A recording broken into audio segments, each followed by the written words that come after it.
Hello, everyone. Hi, this is Amir. You all know me. Thank you so much for joining today for our first demo day. As people are still joining in, I believe we should get started. Respect to all the other people who are here. Um, Thank you so much for joining, and I would like to introduce you to my partner who's here as well, my partner in crime, and here he is Prakash. He can give a little bit about himself, and we talk about MARL Accelerator today, and then we hear from our awesome keynote speaker, Christian, today. We'll talk about 5G, and then the pitches will begin right after that.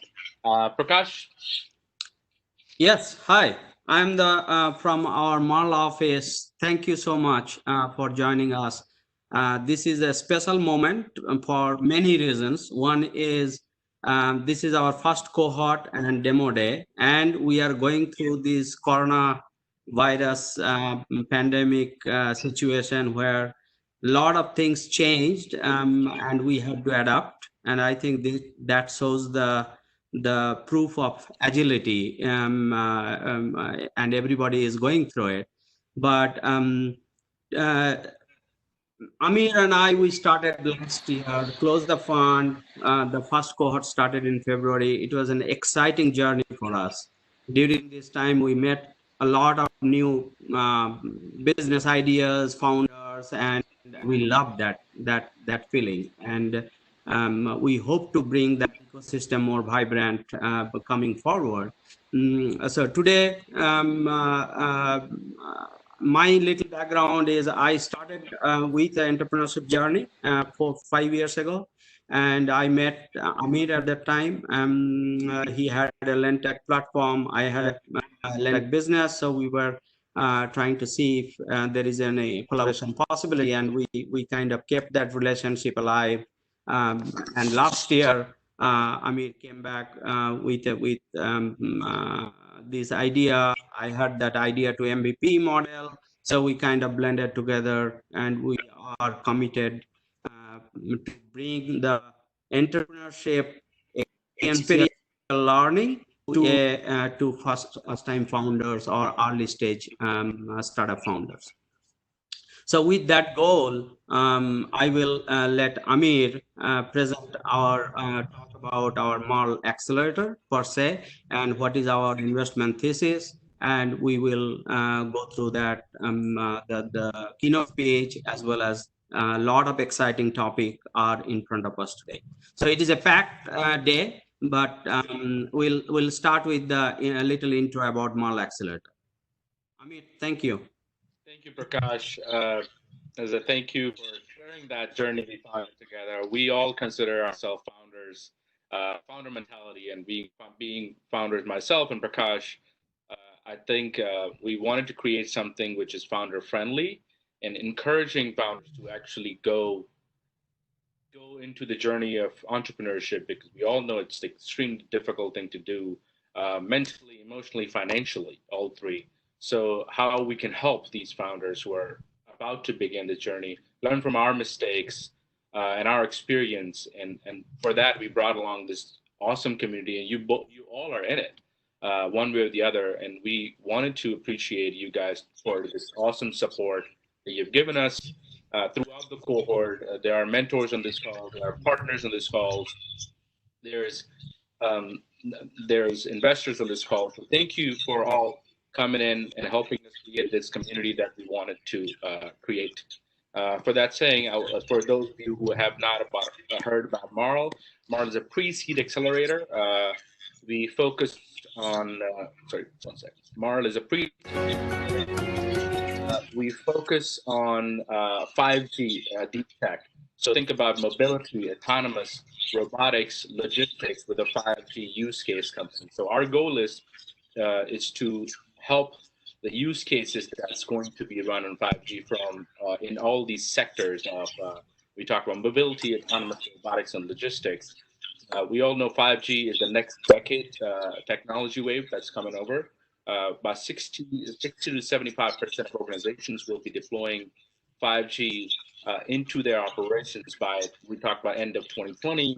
Uh, we see the global market is going up to 19.5 billion in use cases, and that's just the beginning. We want to be in that ecosystem where we help this technology get use cases, billions of dollars in infrastructure put in place by our partners and other telco providers to see enterprise apps, how they're used run on it. So hence, I want to introduce MARL. As I said, we want to create this community of deep tech and 5G together with our ecosystem partners, with investors like yourself and mentors like yourself to guide this next generation of innovative ways. This is our first demo day. I think we all are learning our life, so be it could be there may be glitches or worse together. Our investment focus really relies on use cases on 5G.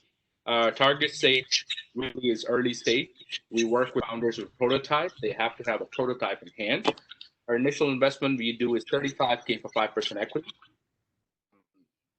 The geography we really focus on is global, as I say. We have companies from, in this cohort, we have companies from Germany and we have companies from India. So we focus on directly from different countries. We want innovation here. The startup criteria, as I say, they have to be solving MARL. Technology founder is really we focus on is we can work on create that business, teach them how to do business development, sales, fundraising, but technology itself needs to be there. We consider working prototype, at least 6 months of runway, and have some sort of investment from their own pockets. There's some skin in the game from the founders, if there is any way. The last thing we focus on, we stay away from hardware. As we all know, it's very capital intensive. We stay away from those things, and to create most of software-enabled hardware. This is our relative scoring model that we talked about. Focus really on the team. That's the one for us.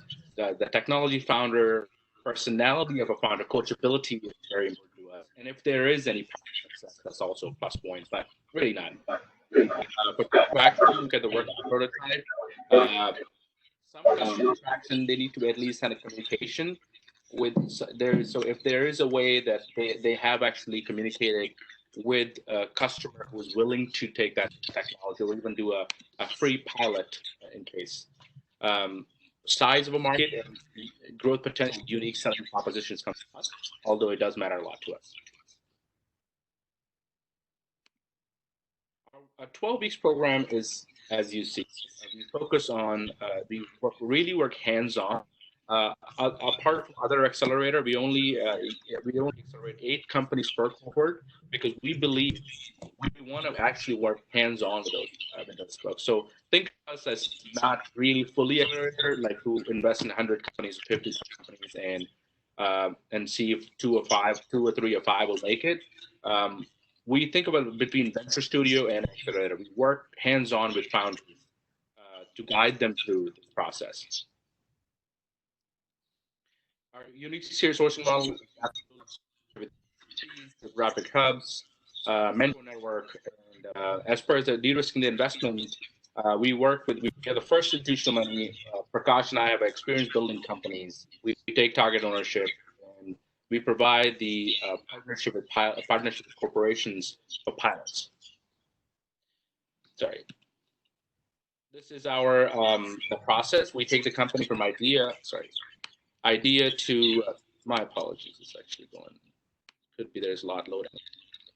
We take the company early stage idea or a pilot stage. We work through them as I said, with our process, and we hope right after our program, 3 months down the road, we want them to at least gain Series A investment. These are our portfolio companies in this cohort. AI technology systems from Spares. This is an edge computing company. We have Spares, which is a predictive part maintenance company.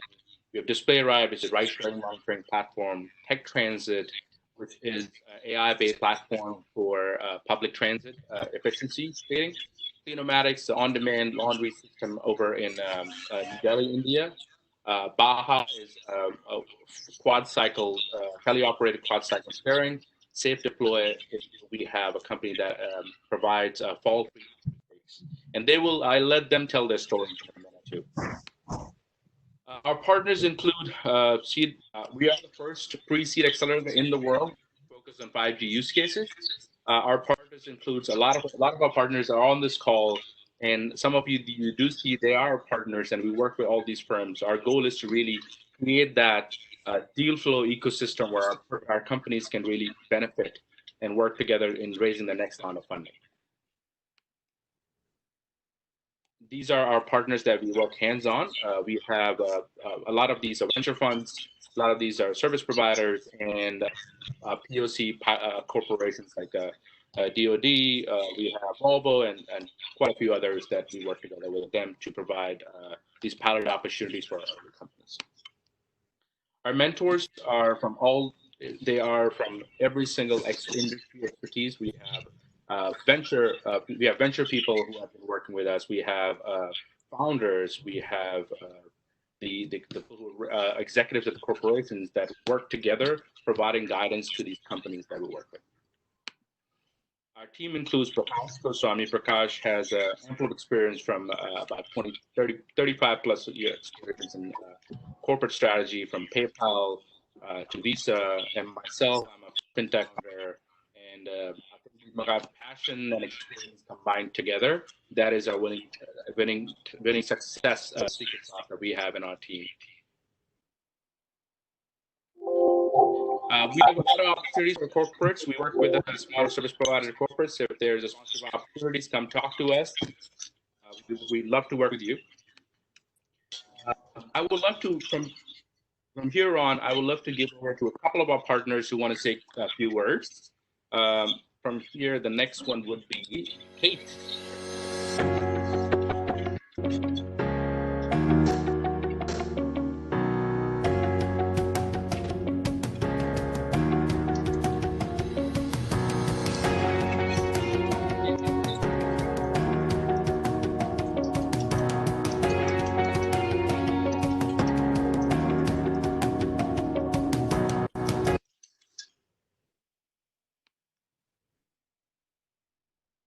Hi, Kate. Hi, Kate. Oh, I love that intro music. Thank you. That's the best I've ever gotten. Thank you. Wonderful. So my name is Kate O'Laughlin. I am from Oryx Technology Companies Group based out of San Francisco. Keep interjecting the music. It will make sure we have everybody's attention. There you go. Can you, and the sound is okay? Yes. Okay, great. So first of all, thank you to Prakash and Amir and to MARL for having us give a few words and for the opportunity to partner with you. I'll tell you a little bit more about Oryx in just a second, but first I just want to say that MARL, the launch day in February, was one of my last events in person before we sheltered in place. So thank you for the opportunity to connect again virtually.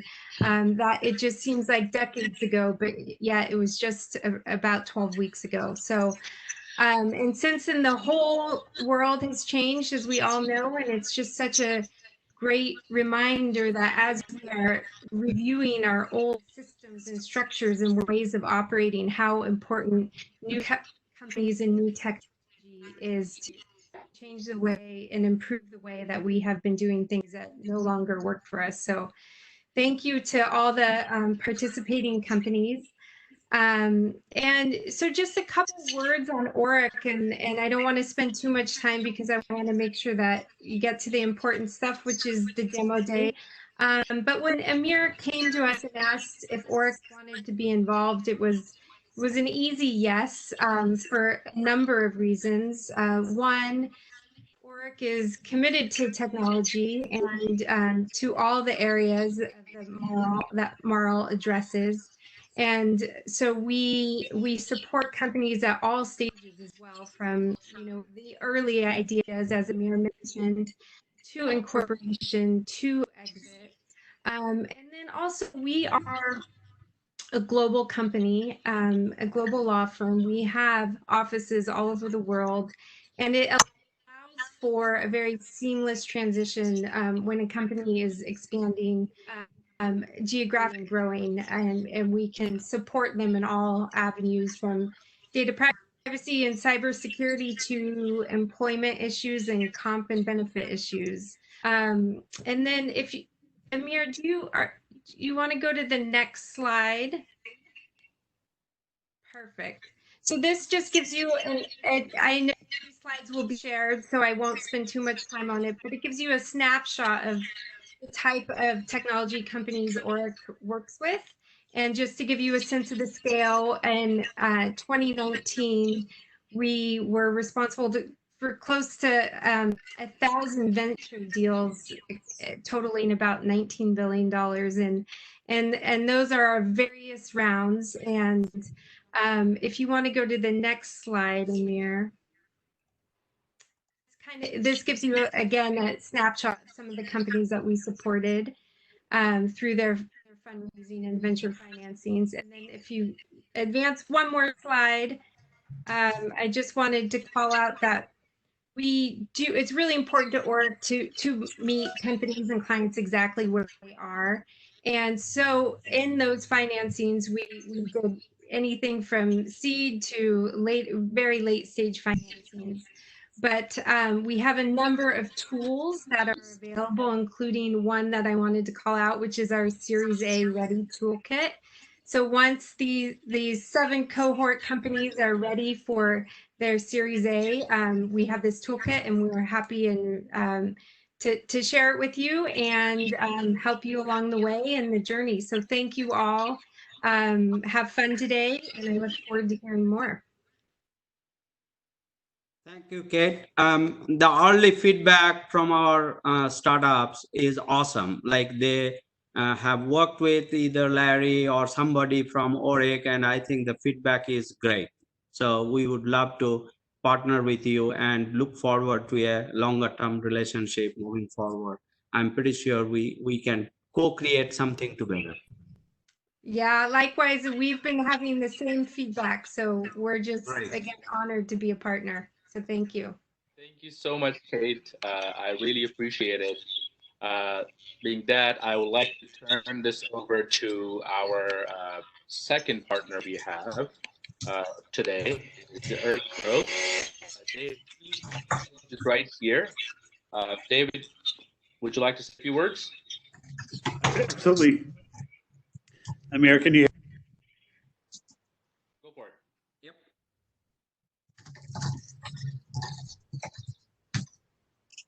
Okay. Sorry about that, Amir. Can you hear me? Yes, absolutely. Loud and clear. Fantastic. I appreciate that. I don't know if you can see me or not, but. See you too. Okay, fantastic. We also have David Mishuti on the line with us. So I just wanted to thank Amir and for allowing us to be a part of this wonderful organization. We are incredibly excited about what you are doing and have a lot of respect for both of you and your integrity, and have really enjoyed interacting with the different companies that we've interacted with. And we're just pumped to be here. And we're pumped to be all about it. My name is David Ehrenberg, and I am the CEO and founder of Early Growth.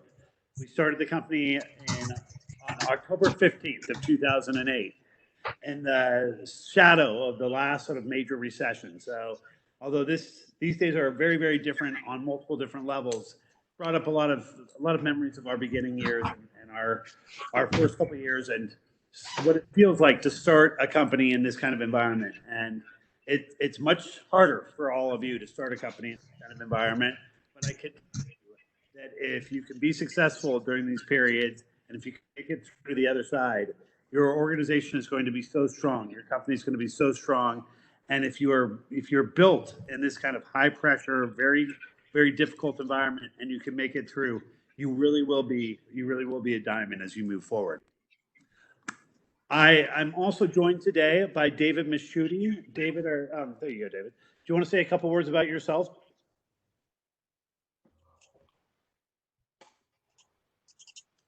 You are on mute, maybe mute. David, we can't hear you. David is the point person for the MARL Accelerator. He works in the Bay Area and he helps run the Bay Area for us. David, you're still on mute, buddy. Yeah, sorry, I just figured out how to unmute with the share screen going. Hi, everybody. Sorry for the technical difficulties there. Yeah, my name is David Mashuti with Early Growth. I'm the business development manager here for about 2 years, taking care of the SF market. Amir and Prashant, it's been a pleasure working with you guys and the companies that we've had the opportunity to interact with so far have been amazing, and definitely looking forward to continuing a relationship with subsequent cohorts in the future. So just thank you, David. A little bit about early growth. The way that I always describe our company is that what we do is not very sexy, but we do it in a really sexy space. And the not sexy thing that we do is we're an outsourced finance and accounting organization.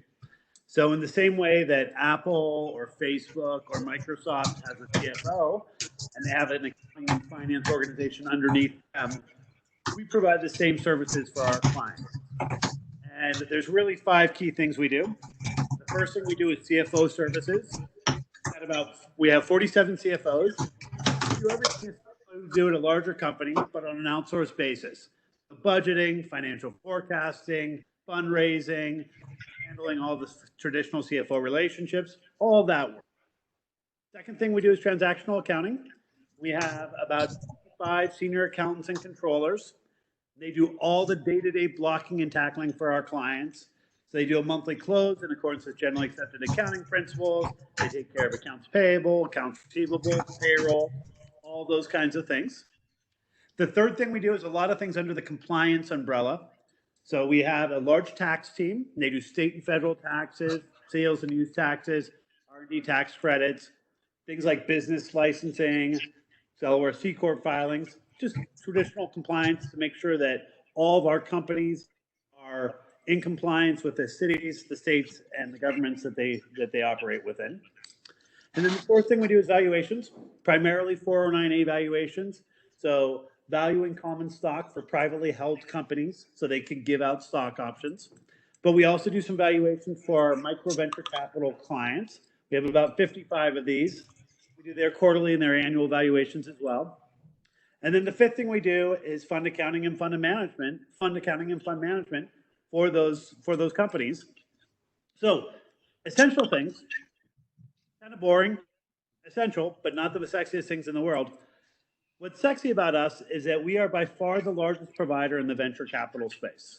So 18%, or almost 1 in 5 of all venture-backed companies in the country are clients of ours at some point in their life cycle. At any given time, we have between 800 to 850 venture-backed companies that we're working with.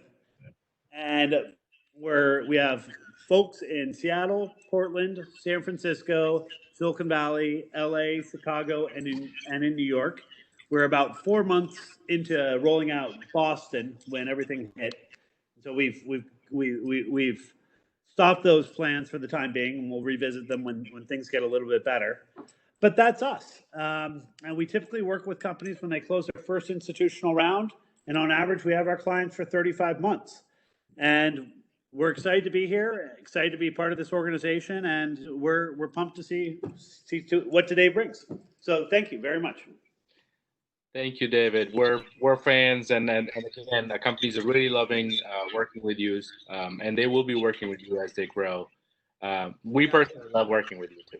Right, and I think with that said, the moment these the Small Business Administration loans or those kind of policies changed, we quickly through our partnership, we brought those knowledges from David's early growth and OREC to our community. So it was an awesome experience, and everybody loved it.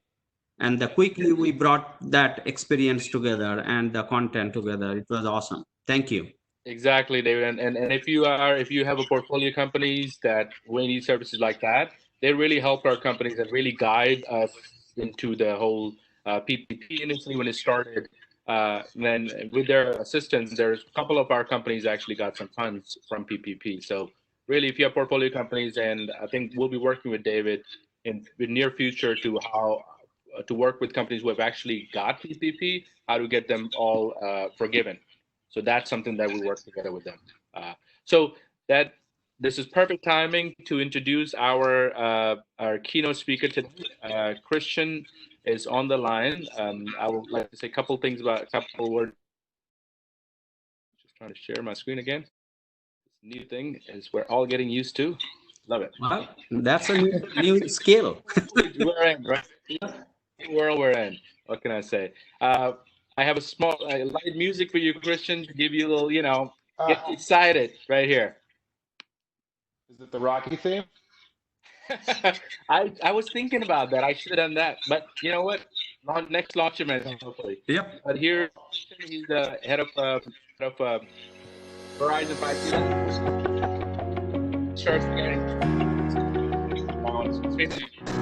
All right.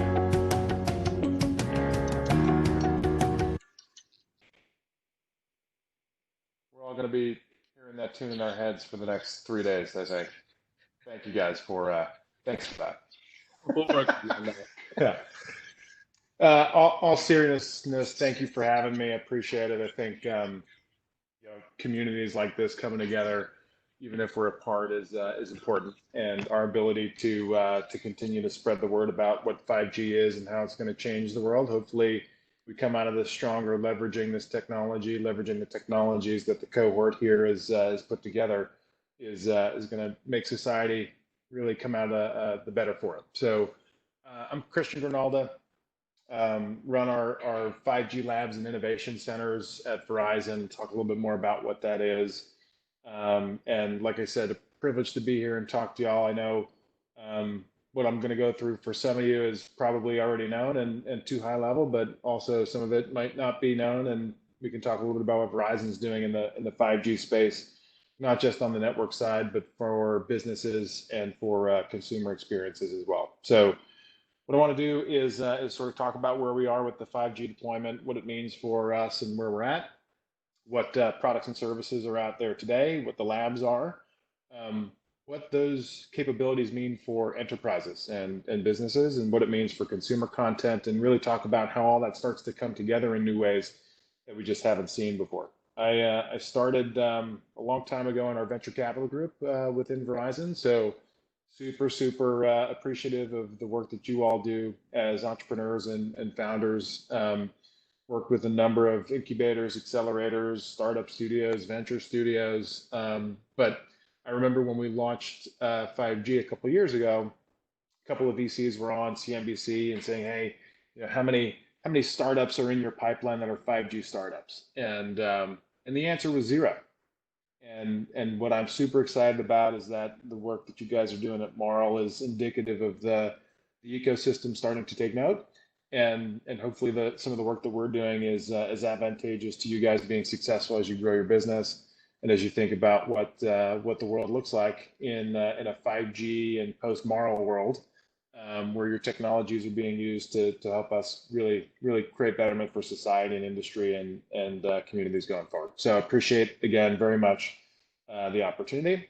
I've got slides. I'm with a big company, but hopefully these are the most fun big company slides that you might have seen. And if you can, as much as I love having a metronome of keyboard typing in the background to keep me on beat and pace, if you can mute, that'd be super awesome. So here we go. There we go. Safe harbor, don't hold me to all this, but it's all awesome. We talk about moving the world forward, right? This is our sort of company motto. Now more than ever, we think about 5G as being a really big component of how we go and do that. The company isn't stopping during COVID and the pandemic in rolling out our infrastructure. So we've actually readjusted our capital expenditure to accelerate in 2020 the deployment of 5G. And so really we do that because we think it can change everything. We think that in the world that we're in now, the constraints that we're in are causing us all to innovate a little bit more, and because we've got some things to solve for, some problems to solve for. And so our ability to continue to move forward and to give the tools to the first responders, to the companies, to the entrepreneurs that are out there we thought it prudent not only to invest even further, faster in building out the network, but has also done a number of different things from a social impact perspective, and I can get into that afterwards if folks are interested. So 5G, if you look at the Gartner hype cycle, it's probably the biggest thing that's all the way on the top of that hype cycle. Our job is to go and start to articulate why it's that important, why you should start to think about it. And I'm probably speaking to the choir a little bit, but you guys know all of these things already, right? You know really what the sort of technical components are.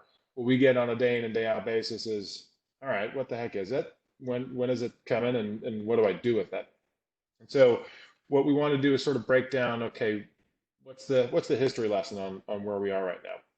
And so if 1G was about voice and 2G was about, well, I can send a smiley face to somebody, and 3G, now I'm playing Snake while I'm not paying attention at school. 4G was about video. 5G is sort of the post-smartphone era. We're talking ubiquitous computing, ubiquitous application distribution, and a number of different new platforms that have come out in the last couple of years that now accelerate because you have gigabits and gigabits a second in your pocket or in your home. And what I love about talking to folks like you is that if you had a time machine and you went back when the app stores launched a couple of years ago, wouldn't it be nice if you knew that was all going to happen, I don't know, a couple of years before? So you could go and build that unicorn, you can build that app that you see now that are basically the drivers of society today. And so for us, we're looking forward to thinking with you about what a 5G ecosystem looks like. And if you know what those capabilities are, how do you continue to future-proof your product roadmap and your product market fit as you continue to grow and invest in your company? So radios and spectrum, you hear about this a little bit here and there. Verizon, we're very invested in making sure that we're going to the top of the capability spectrum, right? We will continue to have a spectrum of spectrums, and 4G isn't going away anytime soon. But when you hear about 5G and ultra wideband, really we're talking about millimeter wave, and that's what you see all the way to the right here. And what that means is that you really have the most amount of throughput, the most amount of capability, and how we go and deploy that. And so what we do is we build features and functions with our partners to go and take advantage of that and make sure that we're setting the bar high. We want to make sure that you're really shooting for the home runs here when you think about what you can do with this type of extremely fast capability. And then sure, you'll take advantage of all the other networks that are there. But we know that if you look at the sort of super highway and you want to have the ability to go as fast and as good as you can, what's the turbocharged car that you're going to build to go through it? And that's what we think about when we think about high frequency wavelengths. And so what does that mean in a sort of high frequency world? Well, if you went back in even a 3G world, it'd take you the time to fly from Sydney to New York City to download a 2-hour film. You can run a quick mile in a 4G world and get the same movie downloaded. In a 5G world, you just ask, has it downloaded yet? And you got it in your phone. And so, just thinking about, I watched The Joker yesterday. By the time I said I watched The Joker, I could have had the movie downloaded on the phone. And that really is the table stakes of what we think about when we think about 5G, because it's really not just the speed. The entire system itself has been re-architected with software. So when you think about how we go and deploy, we're putting lots and lots of fiber in the ground, and then we're also shifting from how you think about these large cell phone towers and macro cells that you see today into small cells that are broadly distributed, that blend into the environment that you're in. So it might actually sit within a street light or a traffic light, or blend in with the building that you see as you're walking down the street. So the form factor of what these actual antennas look like is smaller and smaller and smaller. And I'll tell you, even in the labs that we're in, the size of these things in the last couple of years, even since we started deploying the ecosystem, have significantly shrunk because that's how fast people are looking at investing in the infrastructure. And again, it's more efficient because it's software driven. We're talking about two things: precise directional control.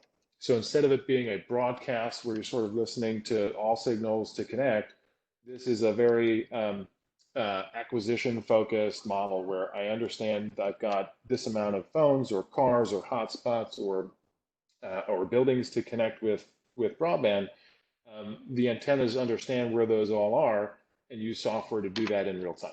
That really is one of the more fascinating things, because that provides a better quality of service, directional control, and the ability for us to actually be a lot more energy efficient than we have been in previous iterations of the network.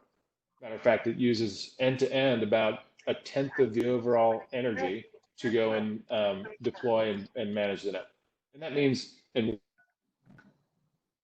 significantly larger amount of devices connected per square kilometer. We're talking millions. So cool, we've got all that built. What are you going to do with it? We built the 5G labs not just necessarily as places to test the technology, but as an ecosystem developer. So we've got facilities across all these cities in the world: San Jose, LA, DC, New York, Cambridge, London, and Chicago, for us to bring the community together. And this is academics and NGOs, it's startups and enterprises, customers, all coming together to talk about what can we do with 5G. So we bring the 5G platforms, we bring partners in, we go and work together to sort of ideate how you take what you're using today, remove the constraints of the current infrastructure, and start to build even more on top of it. Oh, and by the way, it's also an event space. There were no 5G meetups in the world a couple of years ago, so we just started making them. And come on down and let's talk about what the future of fintech is with the founder of PayPal.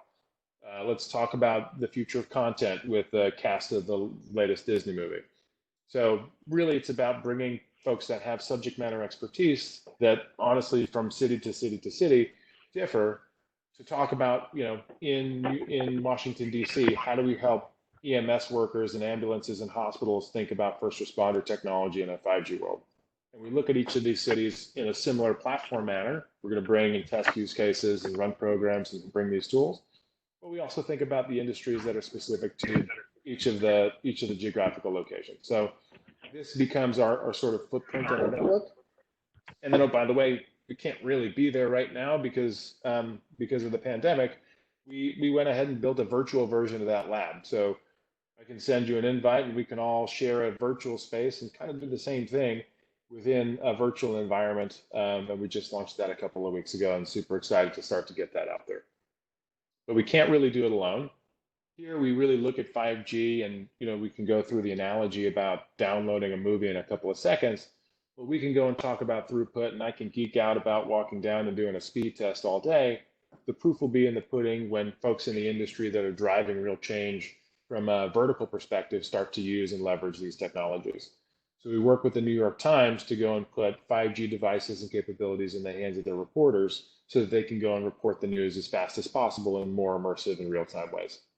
We work with the CTOs of Disney, Lucas, Pixar, and Marvel at Disney Studio Lab to reinvent the movie making process from the time you come up with the idea to the time you go and deploy it in the red carpet. I'll give you an example of what that looks like later. We've got an innovation partnership with the NFL to rethink what the venue experience is. What does the sports experience look like? Corning's a large manufacturer. We're thinking about factory floors in ways that you just haven't before. University of Michigan, go blue. We were working with M-City, which is their autonomous test track, to go and deploy these same technologies. Snapchat is looking to work with us to reinvent the way they think about things like spectacle hardware or what computer vision-based lenses are in a 5G world where you don't have any constraints on latency or throughput. And we've got a partnership with AWS and Amazon when it comes to edge computing within the network itself, which is going to be a big game changer in how you think about deploying your software across the network architecture, both locally, in the cloud, and in the network. We then go and do challenges to start to activate entrepreneurs like yourself. I mentioned the first responder lab that we've got down in DC. That's with startups from across the globe. We're selecting our next cohort right now to come and help EMS and hospital workers figure out how they can go and act in real time and get more data off of the network. We've got $1 million challenge that we just completed called the Built on 5G Challenge. We launched in CES in 2019. We ran a mobile gaming challenge with the NFL to reinvent what a football experience would be if you build a game from scratch on a 5G device.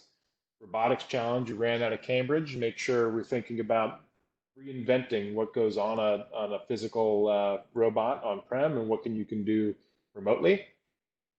EdTech was one of the first ones that we did, where we work with nonprofits to put 5G into in a middle school. We call it the Verizon Innovative Learning Center, and we created brand new content and experiences for these students to use that you just couldn't have that capability for multi-person VR, real-time augmented reality, interactive and custom content to go to the student the way that it can now.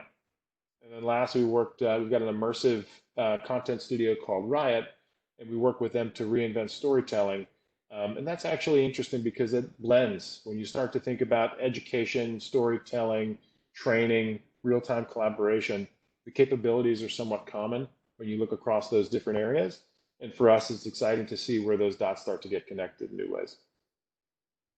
So where are we in the rollout? Well, we're in 35 markets right now. We're talking about 60 markets, I believe, by the end of the year. And we've got 20 devices coming by the end of the year as well. So when we think about things in the hands of consumers, they're out there. And it's not just the phone in your pocket, it's also the hotspots. And to sort of put an exclamation point on the hotspot actually has an Ethernet port in it. So now when you think about mobility and access to broadband connections, you can actually plug things in that you used to have to plug into a physical wall into something that you can put in your pocket, take on the street, or to a park, or to emergency response center in a parking lot somewhere. So we fully anticipate getting to scale in the next couple of years. And so that's why we're so excited about starting to build these experiences out today. And one of those things that most people don't really realize is that 5G Home was the first product that we brought. And that's connecting your house, your apartment. We think about cord cutting nowadays. This is literally the last cord that you need to cut, because now the 5G antenna that's somewhere outside is connecting the broadband signal over the cellular network to your home in a way that you just haven't before. You don't have to have that sort of last mile of cable to your house. We're using the same intelligent infrastructure to go and power the ultra-fast internet that's in your home. And of course, the mobile devices continue to go out there, get better. We're seeing the hardware on top of the capabilities of the actual network get better and better. I can't tell you how many megapixels are in these cameras nowadays, and I'm using them to scan, the frozen balloons for my 3-year-old's birthday. It's crazy how it's happening, and we think that the devices plus the network plus the compute within the network start to really unlock new potential. So I want to spend a little bit of time talking about the enterprise side. We think, again, relevant across all these different types of industry verticals, and we talk about that as being sort of the fourth industrial revolution. And sure, that's sort of a dry book from the folks at the World Economic Forum. I read it. I'll give you the summation of it. We started in the first industrial revolution. Steam helped go and drive things, and it's always about that one transformational technology that allowed a lot of new things to go and happen on top of it. So you start with steam, you move to energy, then you move to electronics and communication. The fourth is the next one, where we talk about the intersection of these things starting to come together. So even if we have connectivity today, it doesn't mean that there's orchestration of data, experience, and hardware in ways that we're talking about now in a 5G world. And so this is where we're starting to see things like e-commerce and brick and mortar experiences blend in ways that you haven't seen. I'll talk a little about what those can potentially be. And again, it's not like some of these things haven't existed, right? IoT, video, telematics, software-defined networks, these things have been sort of foundational technologies that have been around for some time. But again, there's market catalysts that allow us to start thinking a little bit differently, because you've got pressures or opportunities around the industry that we're talking about. So in retail, it's the coming of the Amazons of the world. How do you go and adapt and change? In manufacturing, you go and look at flexible manufacturing, 3D printing, different globalization components, real-time inventory management. Okay, let's go and start to use things like intelligent video or sensors to start to address some of those opportunities. Healthcare, we can see now with the pandemic, there's even more of a need to start to innovate faster. And so when we think about what that all means, well, those emerging technology platforms are somewhat siloed in certain pockets, right? If you can afford or you're innovative enough to start to think about them today, you have that opportunity. But the reality is, with 5G, both for fixed locations and for mobility, those 8 currencies that we've got listed here allow for those emerging platforms to happen now at scale, right? And so now we're talking about real-time insight, real-time interactivity within a retail environment. Now we're talking about not just high-end, super expensive manufacturing lines having capabilities, but the democratization of those capabilities to small and mid-sized manufacturing components. In the healthcare space, now, and as we're going through this over a stream, telemedicine, remote patient monitoring, understanding the supply chain, these are things that can now happen because now you have not just the ability to do one thing, but many things based off of the network and the functions of the network. So really, we're thinking about not just how we deploy the network, but how the network enables each of these industries to continue to do more. And so at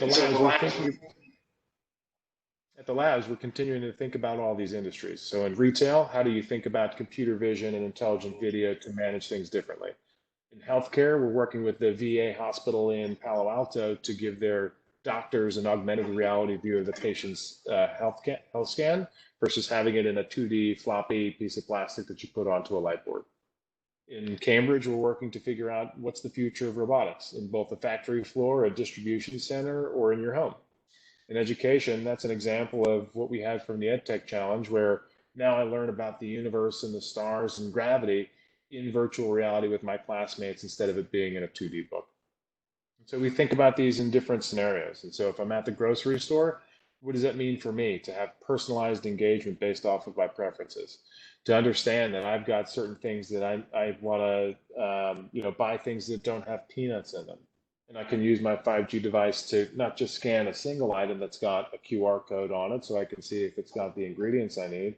I can use computer vision at scale to see the entire row of granola bars and know which ones in real time fit the needs of my diet or my allergies, right? These are the things that we think start to bridge physical retail and things that normally just used to be in an app or in an e-commerce environment. Healthcare, again, really we're starting to see this now more than ever. We're able to start to look at remote robotic surgery, right? And I know that's a little crazy to think about, but when you think about certain use cases that are already happening, so for example, you've got companies that have robots that do catheterizations, and that's all they do, and you're already using a joystick to go and operate that. Sometimes we think a little bit more about, well, how can you use 5G to do that over distance? We think about telehealth and telemedicine. Again, the work that we're doing with the VA, amazing results when you give doctors new options to go and look at what the situation is with their patients. And then in your home, right? All of those things start and come together now that you've got a broadband connection that's also connected to things that you're doing on the go and on places that in retail environments or doctors' offices. Really, it becomes new opportunities for us to not only engage with the things that we're doing outside the home, but to also consume content in new ways. And if you told me, I'd have a VR headset here in 2020 and I've been using it as much as I am, I'd call it crazy. But because you now have good connectivity, you're able to actually start to meet with teams in new formats and augmented reality in other ways.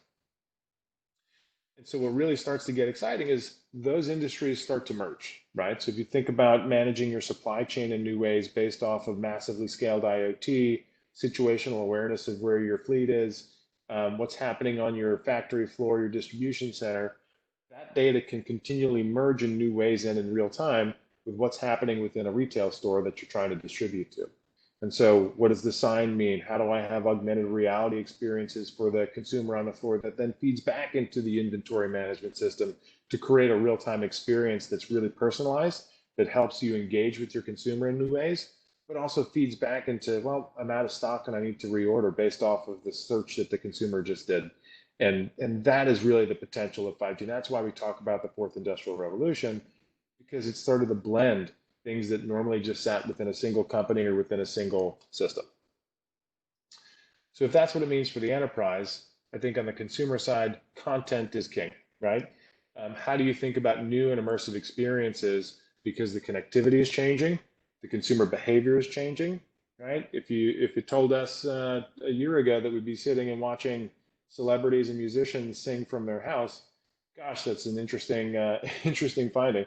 If you told us that I'd be watching NBA players play NBA 2K instead of the actual game on the court, right? These are the different shifts in content that that we're seeing today, and we really think 5G is a way for that to happen.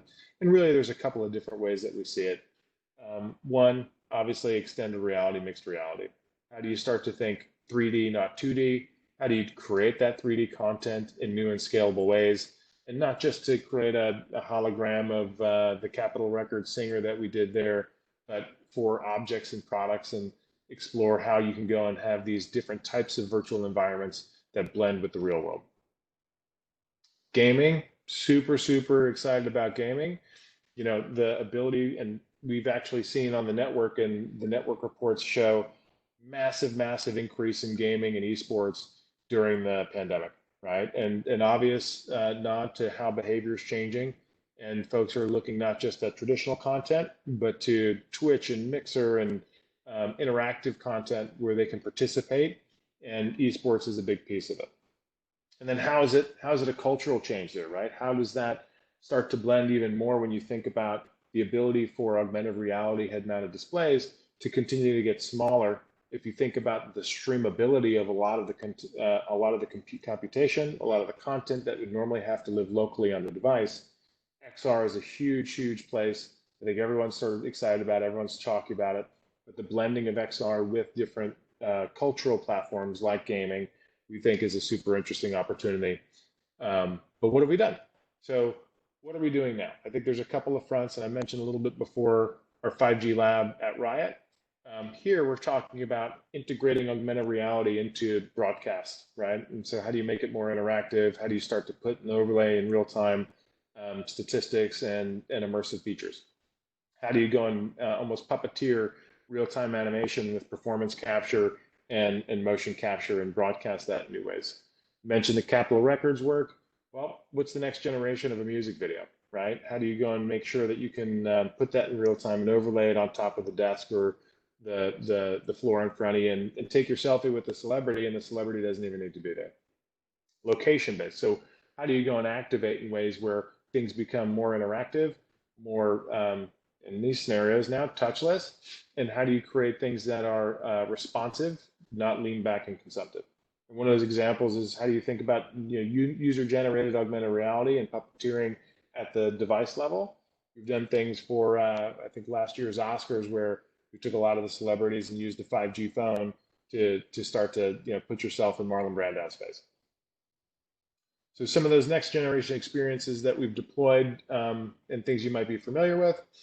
Macy's Day Parade. It was the first 5G Macy's Day Parade. We created a portal for 5G devices for you to be right in the middle of Herald Square, watching the Santa Claus come right back downtown.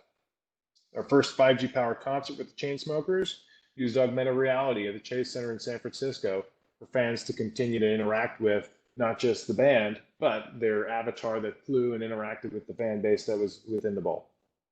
This is the first Super Bowl where we broadcast the live feed of the game to the Fox network to go and distribute out. I mentioned the Star Wars premiere. And on the red carpet, you see the guy in the suit. You could stand in front of those other two guys. Those other two guys aren't there. That's an 8K screen being puppeteered, if you will, by two folks that are on a motion capture stage powered by 5G with ultra low latency between the two locations. At the Pro Bowl, we had an 8K 360-degree stream of the game from Orlando produced over 5G. And I mentioned the New York Times partnership earlier. At the Academy Awards this year, the New York Times film crew and photographers were using 5G devices to, in real time, continue to push all of those thousands of pictures right back to their production team in New York City near real time. Other pieces around gaming. So we knew, I'm not the greatest Fortnite or League of Legends player, so we partnered with some folks that are pretty darn good at it. And so we built a 5G gaming center in Los Angeles and have an esports team, which is one of the oldest and best, Dignitas, work with us there to explore how 5G makes them play better, makes their organization run better, helps them interact with their communities better. And we're super excited about getting back into that space where we've been doing things while the team is sort of working remotely. And then again, in venue experiences, when we were at the Super Bowl, You can use your 5G device to select over 5 or 6 different 8K streams or wayfind or have augmented reality stats in real time on the field in front of you, fed by the NFL's next generation stats system. So really we're thinking about like, okay, what are the things that we think will be standard, right? What should everyone expect a number of years down the road where 5G is in everybody's pockets? It's not that far away. And so if you're thinking about building, you're thinking about your business, if you're a part of this program or you're investing in this program, you already kind of know what that looks like. So I'm, again, preaching to the choir a little bit, but I hope this served a little bit of inspiration for you all to understand what we're doing at Verizon to continue to prime the pump for the ecosystem. We're doing it not by just sort of talking about how big it's going to be, but we're talking about building it. We're talking about it through action.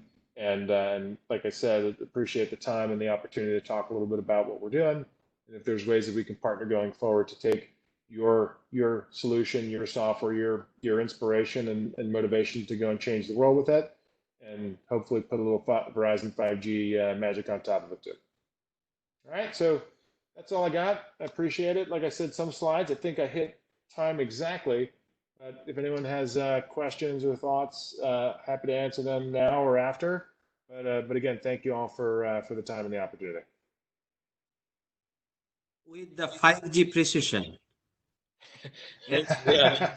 I think everyone in this room as well as our ecosystem will be really, really pumped up and think about the solutions that can change real life scenarios and use cases. And awesome. Thank you, Christian, for sharing all the futuristic view with us. And I'm sure it will inspire a lot of entrepreneurs, a lot of founders to come out with the interesting use cases that can really solve some problems. Let's do it.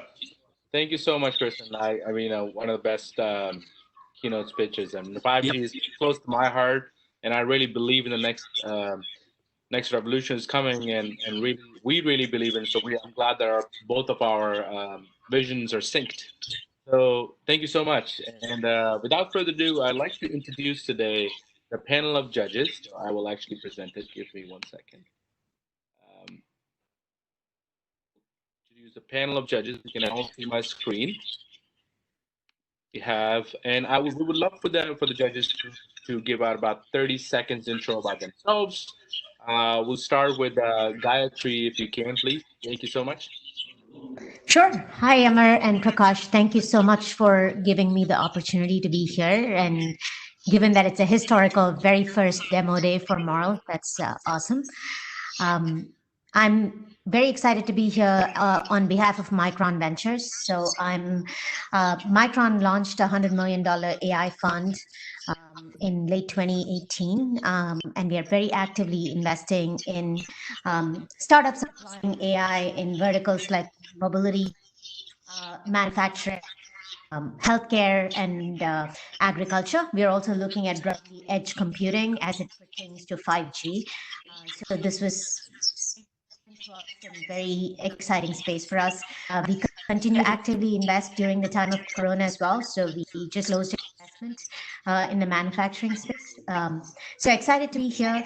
I have a very background. I've done product management, product strategy, corporate development, and now corporate ventures. Very excited to see the group of companies that are going to be pitching today. Thank you. Awesome. Thank you. Kelly Cohen from Grit Ventures.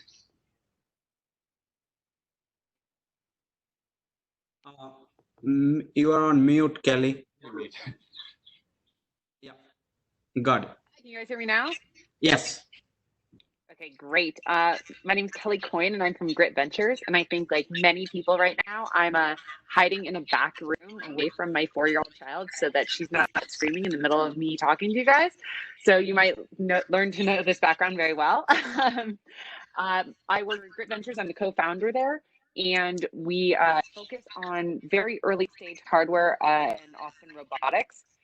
My background has been that I've spent my entire career in the commercialization of early stage hardware. And that's one of the ways that I got to know Amir and got connected with MARL. and excited to be here today. And I was one of the mentors earlier on, so it's excited. I'm excited to see you all again today. Thank you, Kelly. Yeah, about Varsha Tagare from Qualcomm Ventures.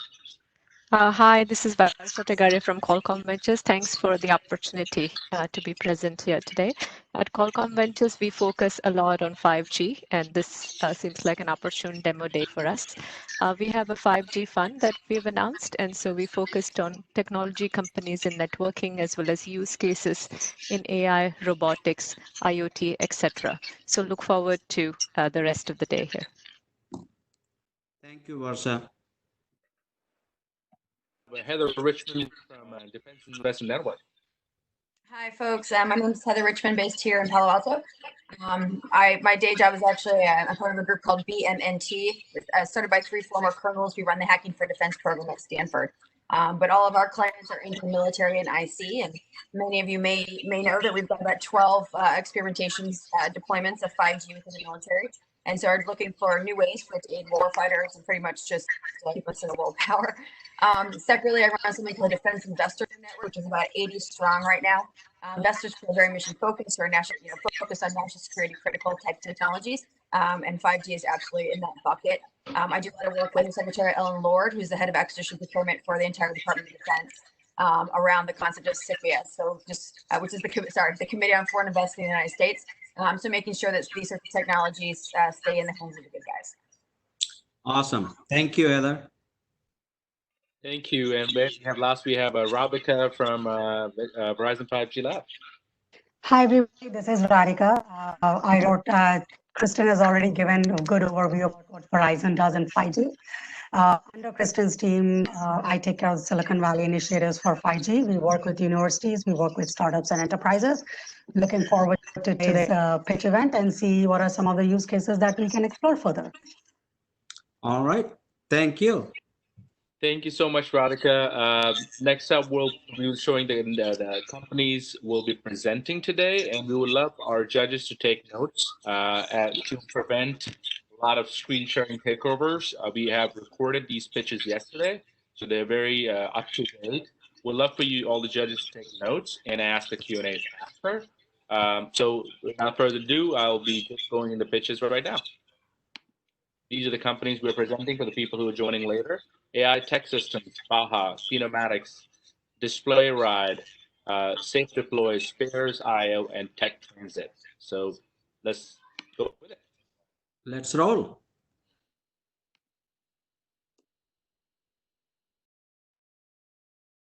Meet Mary. Mary is mute. She wants to talk to me using sign language. Unfortunately, I never picked up sign language, and I missed out on interesting conversations and ideas she had.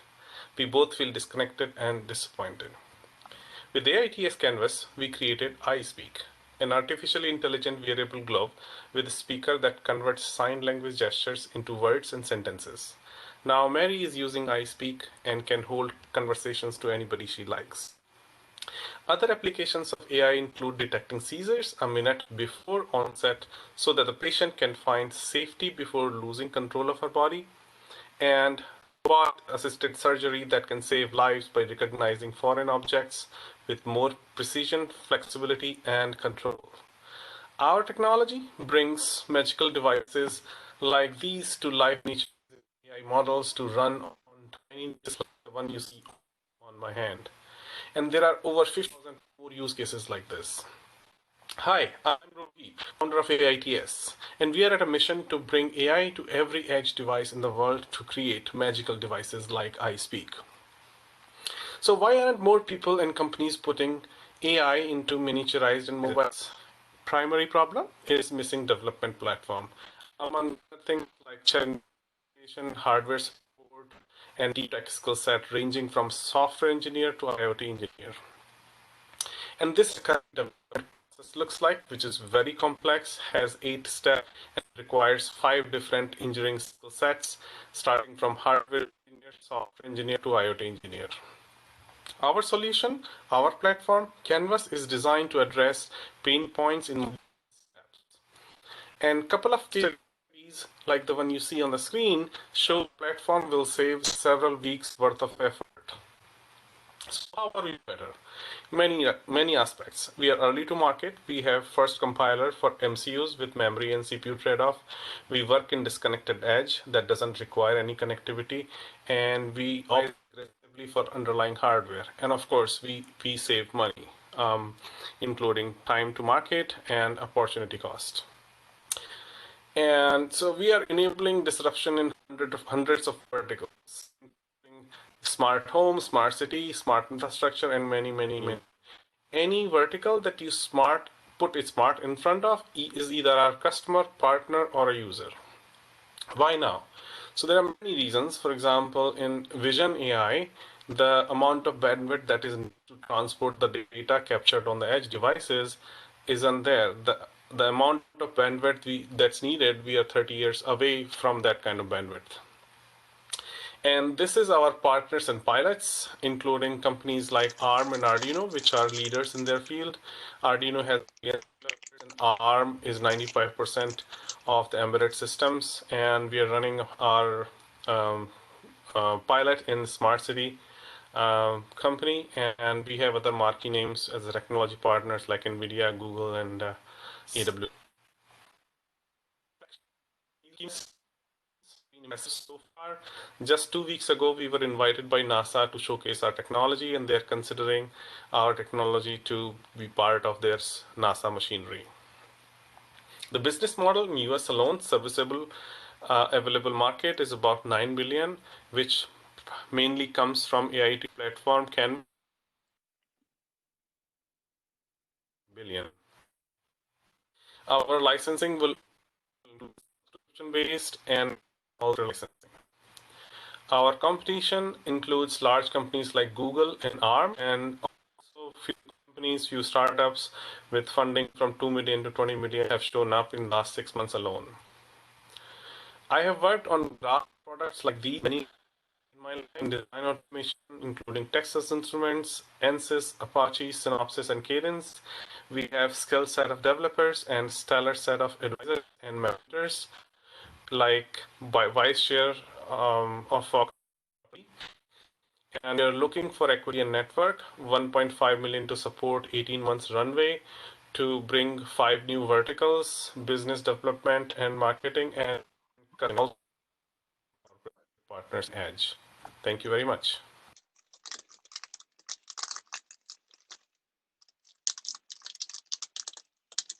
I'm Al. Baja.ai.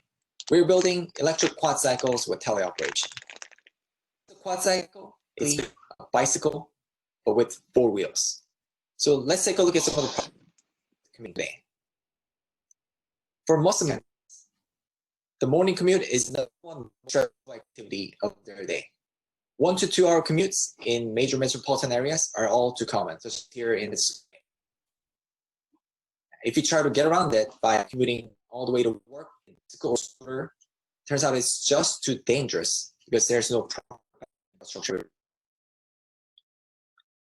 And turns out it often costs more than Uber if you go a long distance, because each scooter has to be picked up, home, dropped off the next morning in one of these pickup trucks or vans. It's very expensive and process.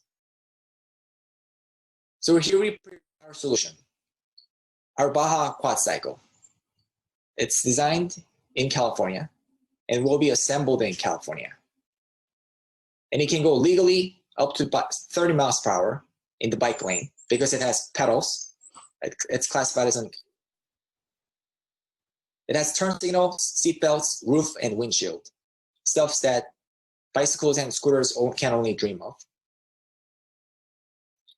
And we will efficiently operate our fleet using our teleoperation technology, which is our underlying magic, our ultra-low latency teleoperation, architected by our CTO, Terry Osberg. Here are some of the use cases. If a vehicle is too far away from the riders, we will bring it to them. And we will reposition and recharge our fleet without having to send out pickup trucks. And we will also prevent vandalism using the onboard sensor on our vehicles. Vandalism is a huge problem in cities such as San Francisco. And we will transport intoxicated riders autonomously when necessary. The market size of micromobility is estimated to reach $73.7 billion by 2020, according to and capture the market share of this by then. For phase one of our business, we're planning to charge about $750 per quad cycle to the companies. That might seem like a lot, but we think it's quite reasonable if you compare that to what the tech companies are paying for their employees, which is about $1,000 or more per month per employee. We think it's much less, so it's quite reasonable. For phase two, we're planning to rent out directly to the consumers by the minute. For phase three, we're gonna license out our technology that we have developed over time. We're planning to launch this most likely here in Silicon Valley or possibly in the United Kingdom. Next year, we will expand to select states here in the US. The year after that, we will expand to select countries. Again, I'm the CEO. Terry Osberg is our CTO. He's worked at NVIDIA as the GPU architect and at SRI International, and he developed missile detection system that was deployed in Iraq War. Jack Fan, he's our machinist. He's built parts for companies such as Boeing, Airbus, Tesla, and GE. I've previously built an electric jetpack that pushes people forward while on a bicycle or scooter.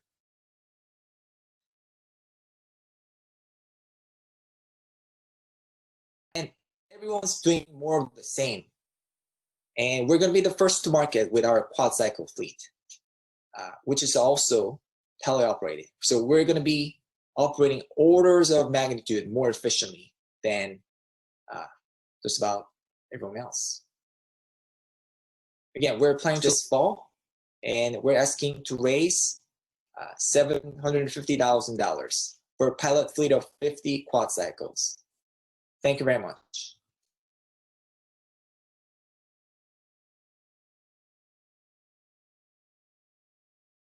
Hi guys, this is Abra Banerjee. I am the CEO and founder of Keynote. We are an on-demand training services company.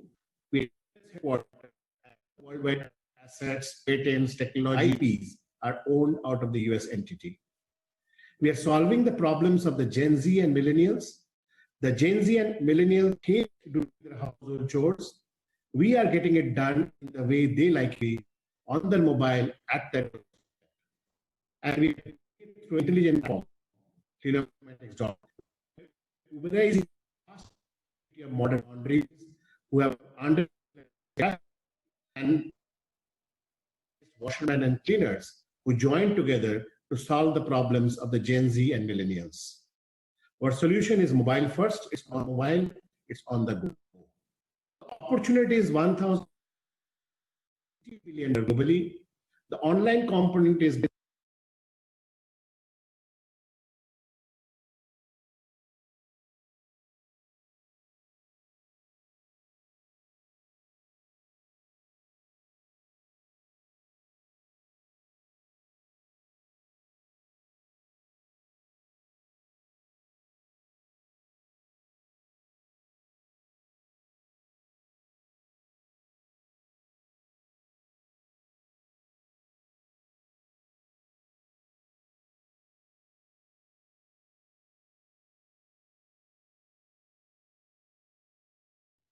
Hi, has the video stopped?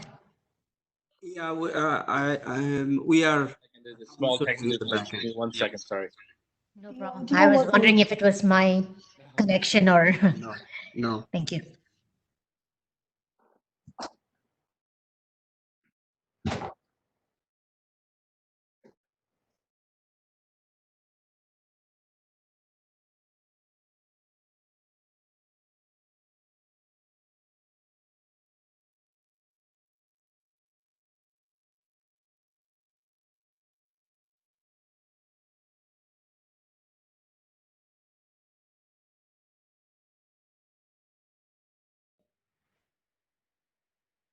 Amir, 2 slides behind.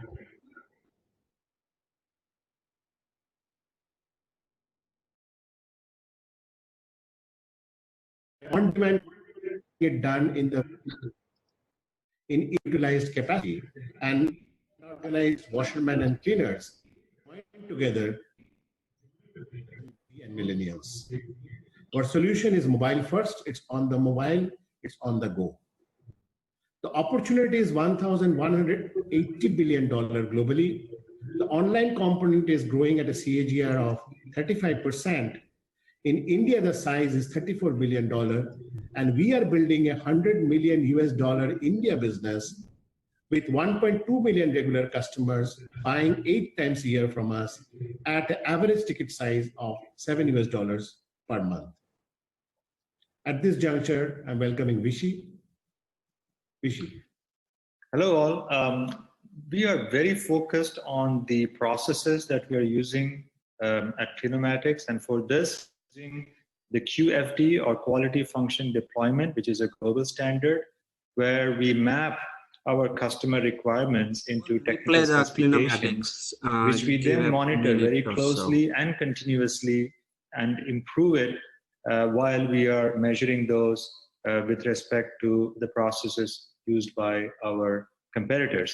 And the reason to do all this is to ensure that we are a leader in terms of the customer's expectations.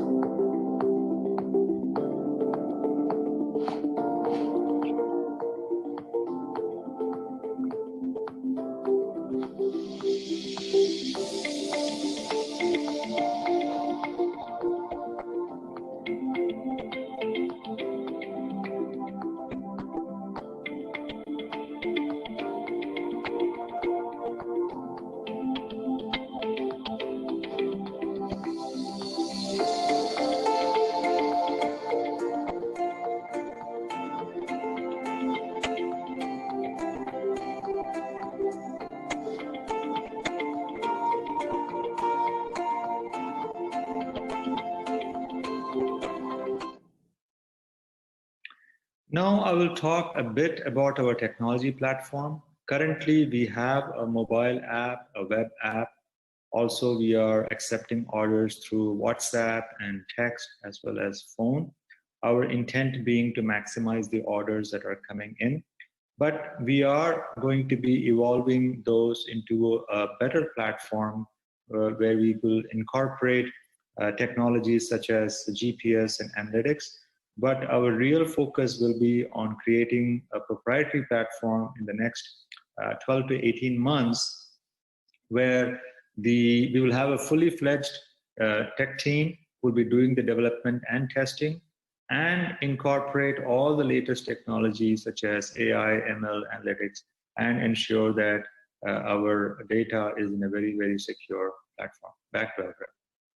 Hi, thanks, Vishy. So we have 4 pillars in the team. Vishy is the technology expert with 25 years of C-suite experience in technology. I am the go-to-market, marketing, strategy, and the Uberizing expert in the team. Somnath is the domain expert in laundry and cleaning. And Raj is the logistics expert in the team. And we are blessed to have a star-studded board of advisors. The competitive landscape we are watching very closely, but we are focusing right now mostly in the North India, and where we want to emerge as a dominant player. The current traction, we have 25,000 customers giving us a monthly run rate of $21,000. We are raising $500,000, which will go on to fund the platform, the technology, and take care of some miscellaneous expenses. And this will give us an 18-month runway till we build the business in Delhi and NCR to 350,000 customers with a 19 million top line. And then again, we come back to the market and raise 2 million, which apart from technology and platform, will also build our team, a national team, which will take us to the defining moment in 2023 with 1.2 million customers and $100 million India business. And then we start our piloting and preparations for the US launch. And 2024, we'll have 2 countries where our business will be operational in US and India. We are raising $500,000. We are very thankful about your attention and we'll be very happy to take your questions. Thank you.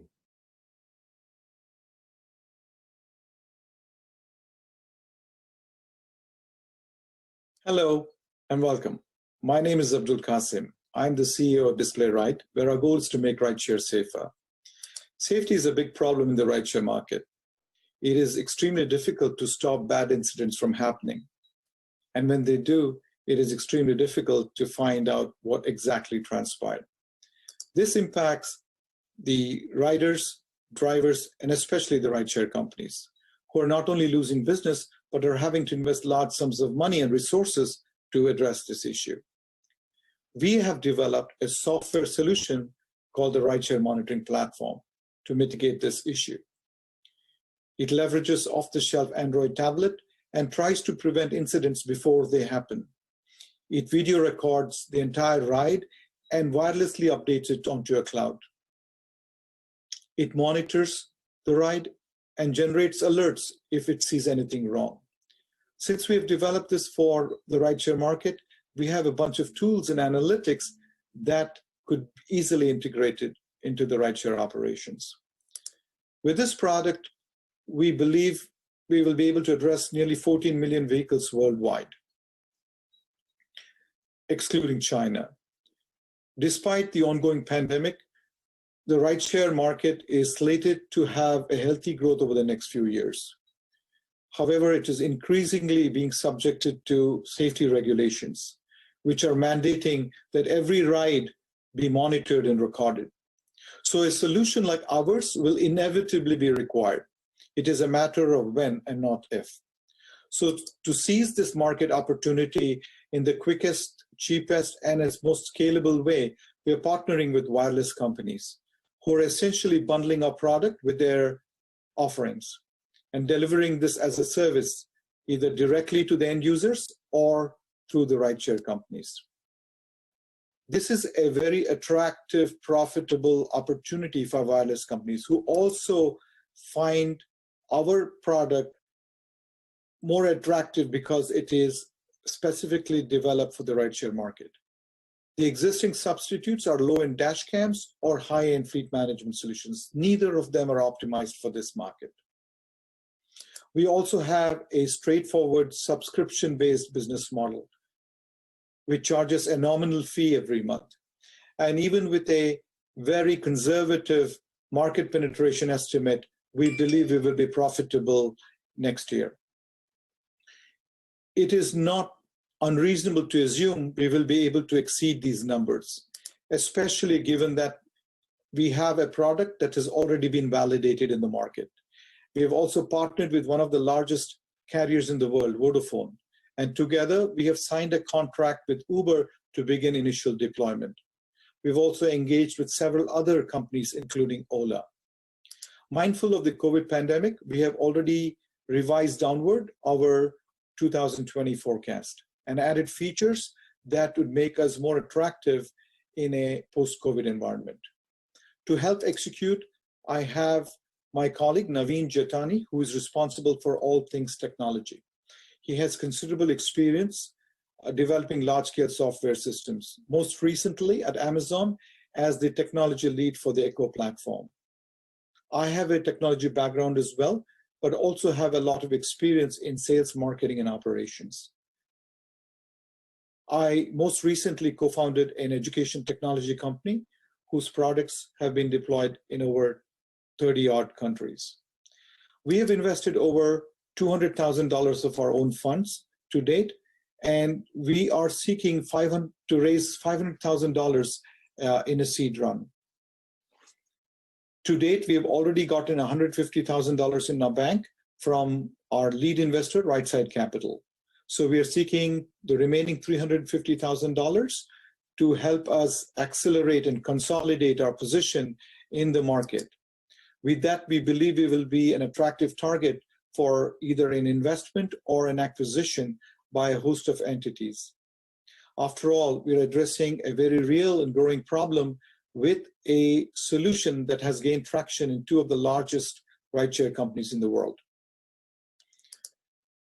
So we believe we are offering a low-risk, high-return investment opportunity, and one we hope you will take advantage of. Thank you for your time.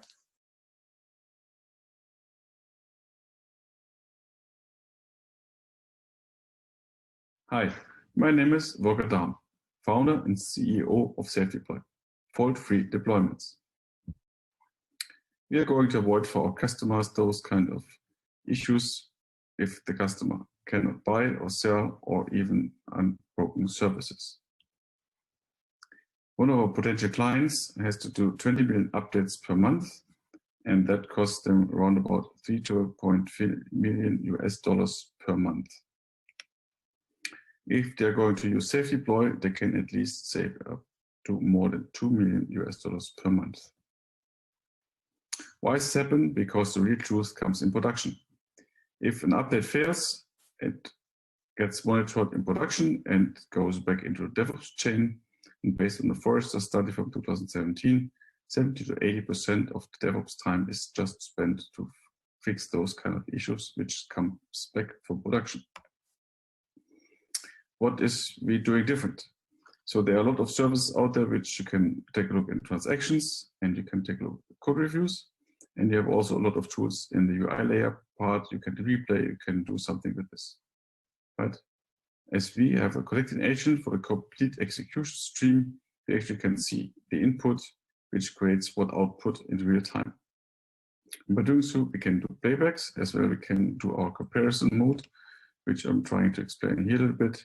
So as we capture those data in production, we actually have a shadow system where we can do a replay of this captured data from production. And every deployment has to run through the shadow system. And by capturing those data again, we have two different data sets because of the existing and the updated version. And if you compare the existing with the updated version, you actually get a delta, and a delta tells you where the application runs good or where it's not running so good. How we fit into the market? So we see ourselves between testing, releasing, monitoring, and planning. By doing so, we can predict the updates behavior before it rolls out in production, and we can prevent those kind of issues rolling back into the DevOps chain.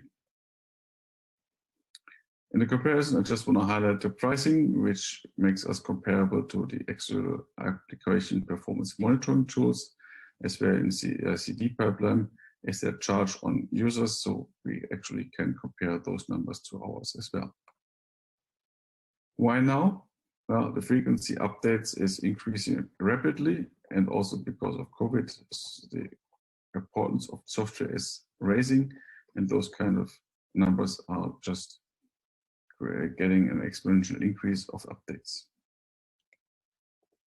Our team consists of 4 people based in the Bay Area, and I want to just highlight Dilbert, which is a Bay Area kind of entrepreneur.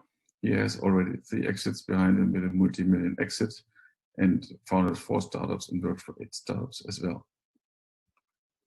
On the advisory board, I just want to highlight Bernd as the expert in the application performance monitoring tools, more than 20 years of experience, and also Michael Lombardo, which is a professor at the Golden Gate University in the kind of operations. The business model consists of 3 different steps.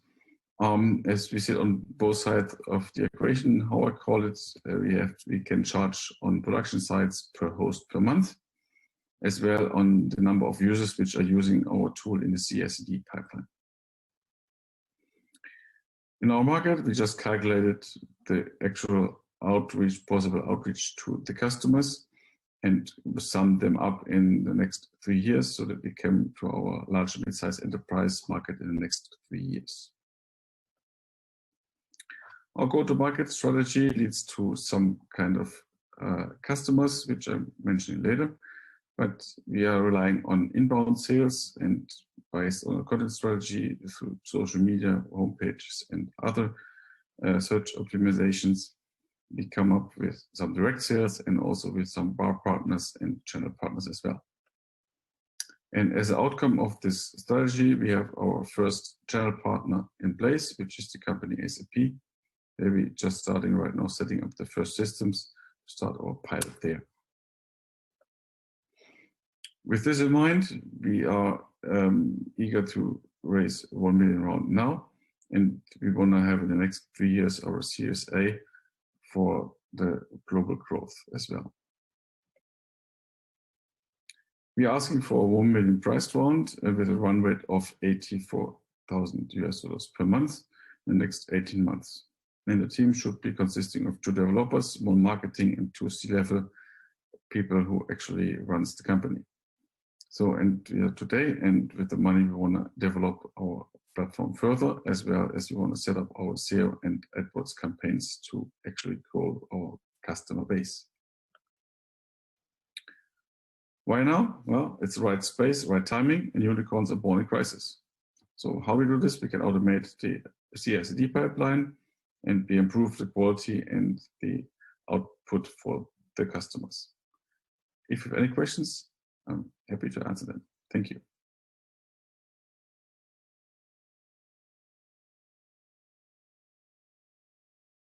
Hi, I'm Supriya Iyer, co-founder of Spares.io. We are AI for aftermarket services.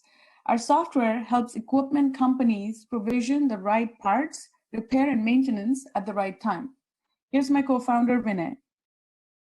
Thanks, Supriya. Hi, guys. Supriya and I connected 10 years ago as part of the field service network. We found that as companies moved towards servitization, there was a gaping hole in terms of tools that helped them get there. This led us to creating Spares.io. After the initial sale and contract period, equipment companies are not able to expand their share of annual services revenue in their install base, impacting both their top line. At the same time, as manufacturers transition from CapEx to OpEx models, they are now responsible for the equipment they sell. However, equipment downtime is costing them a lot of money. In all, a $70 billion per year problem globally. Here is how we eliminate unplanned equipment downtime. Our prescriptive service app provides real-time visibility into the condition of the installed equipment. It notifies service managers on equipment and critical parts that are likely to fail and isolates the cause of failure. And it prescribes the exact service tasks, parts, tools, and resources to fix equipment. In many cases, recommending remote resolution, very relevant for the post-COVID world. In fact, 70% of issues can be resolved remotely in a proactive manner. We also support on-site field service. Our intelligent platform is centered around installed equipment data. It tracks equipment configuration history as well as edge IoT data. It applies AI and NLP to not only predict failure, but also prescribes actionable service recommendations in the form of prescriptive apps. We are currently building out the prescriptive service and parts recommendation app. In future, we plan to add other apps like demand forecast and smart contracts. The app market is a $25 billion CAGR of 17%. We are currently focused on after-sales divisions of electrical, electronic, HVAC, and industrial OEMs. In the near future, we will expand to 1 to 2 industry verticals. I have built the service execution platform for Flipkart and ServiceMax. Bring AI expertise to the team. Supriya has been a serial entrepreneur for 2 decades, was a global VP of products at SAP, launched and scaled over 18 products, including service and parts management apps.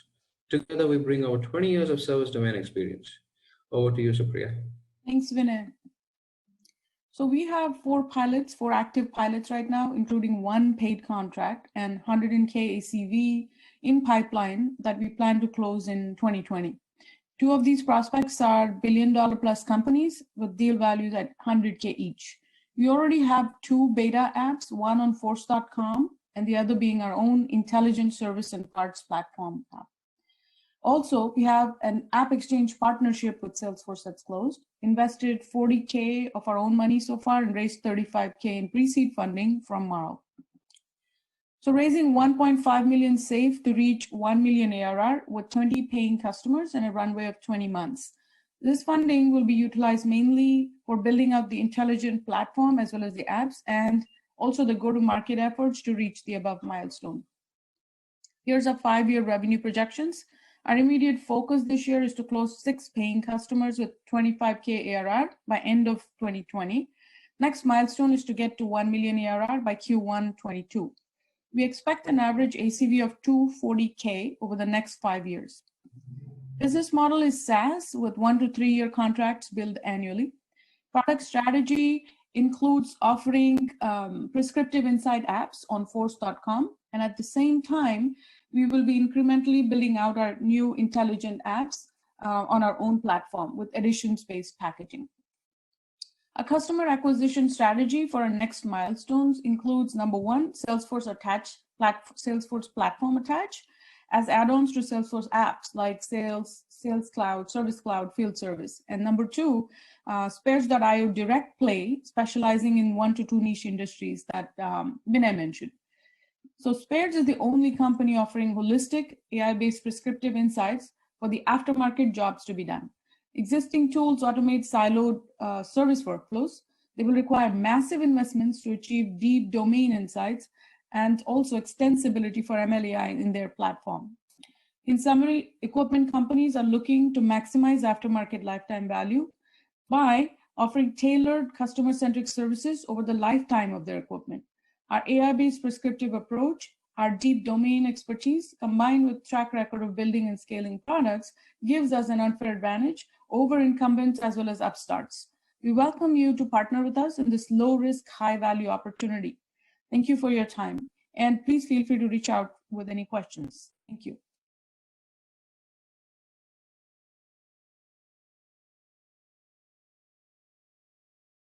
Good morning, everyone. Hope that everybody is healthy and is in good spirit overall. It is a bit different to present online, and I don't necessarily feel the vibe, but it's a new reality, at least for the time being. My name is Michael Gurvich, and I'm a co-founder and CEO of Tech Transit. Tech Transit provides intelligent, machine learning-based solution aimed to transform public transit. Since the mid-2000s, US public transit has been experiencing decline in ridership. Just since 2017, it lost over 10% of riders. This problem became even worse as the result of the pandemic. Tech Transit is solving this problem by addressing the underlying reasons of system inefficiencies. Our ML-powered mobility platform enables transit agencies to form seamless ecosystems where passengers can efficiently travel from point A to point B, utilizing various modes of services. At the core of our product, there's a unique machine-based automated dispatcher, which provides intelligent journey scheduling, rerouting, and trip monitoring. The passengers can make reservations and pay for trips using the app that connects all transportation modes and efficiently schedule the whole trip automatically. They'll be notified of the vehicle's whereabouts in real time. Tech Transit collects and analyzes data. We use it to generate reports for future demand-based planning and to ensure compliance with federal regulations. As you can see, it works quite simply. A passenger wants to schedule the trip, makes reservation, pays for all the legs of the journey. The automated dispatcher works on putting the route together by analyzing this journey, identifying the vehicles, connecting them with the train and a microtransit schedules, and calls in for the vehicle to pick up a person at the location that is close to them. Vehicle is tracked in real time, and passenger knows when to expect it. The passenger boards the vehicle and doesn't need to pay since it's already been paid online. The person arrives to the appropriate connection if necessary and is taken to their destination. The system captures data such as requested pickup time, actual pickup time, to ensure on-time performance, transfer points, revenue and dead miles traveled by each vehicle, operating times, etc. The opportunity is huge. There are hundreds of thousands of buses, public and private, and thousands of transit agencies. We target public buses, school buses, and various public-private shuttles. We're planning to grow organically by implementing 4 pilot projects before the end of the year. Beginning in May of this year, 2020, we are partnering with a local private transportation company, and they are our first paying customer. We have solidified paid pilots with several small transit agencies in the Bay Area and are planning to deploy in the late summer and fall. The point is to gather feedback, incorporate it into the product, learn and improve. We have more pilots and customers in the pipeline. Our target is to sign up agencies totaling up to 4,250 buses by 2025.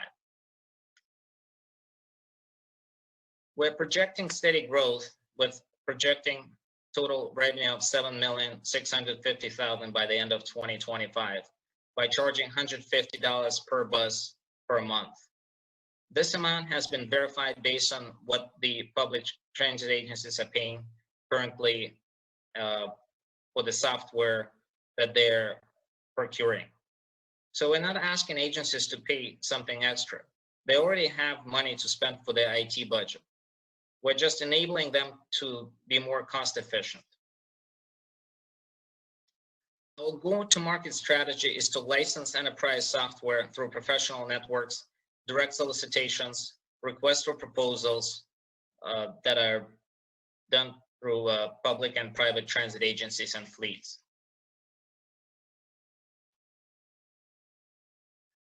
Tech Transit forms partnerships with transit agencies and helps them to solve the problem of declining ridership. We believe that we're uniquely positioned for success because we understand the industry and are capable to address the challenges that our competition does not as a whole. Tech Transit assembled a great team of business and technical professionals. I have 20 years of transportation experience building and managing companies. I had direct P&L responsibility for over $35 million budgets and hundreds of employees. Konstantin Filin has 20 years of senior level IT experience, as well as hands-on coding experience. Nigel Cabral is my college mate, has 20 years of management experience in logistics management and IT industry. Our advisors are high caliber individuals. Nikolaus has a PhD from MIT and 20 years of startup experience in artificial intelligence and robotics. Keith Whalen is a 30-year transit industry veteran with great business development experience of building $1 billion transit company. The key takeaways from this presentation: we're mature and experienced professionals with deep understanding of the industry and extensive industry contacts. We have great technical capabilities. We do not have to sell hard, as the industry is already looking for effective change and the agencies have funding. The pandemic resulting in more money from the federal government to go to public sector. We provide transit agencies with a solution that they're looking for. I serve more people with the same amount of money. No additional infrastructure investments are needed, and we preserve employment. We're looking for $1 million for the 18 months runway, with half of the money earmarked for product development, making it more sophisticated and robust. The rest of the money would be spent on business development, operations, and infrastructure support. Thank you very much. We'll be happy to answer any questions you may have.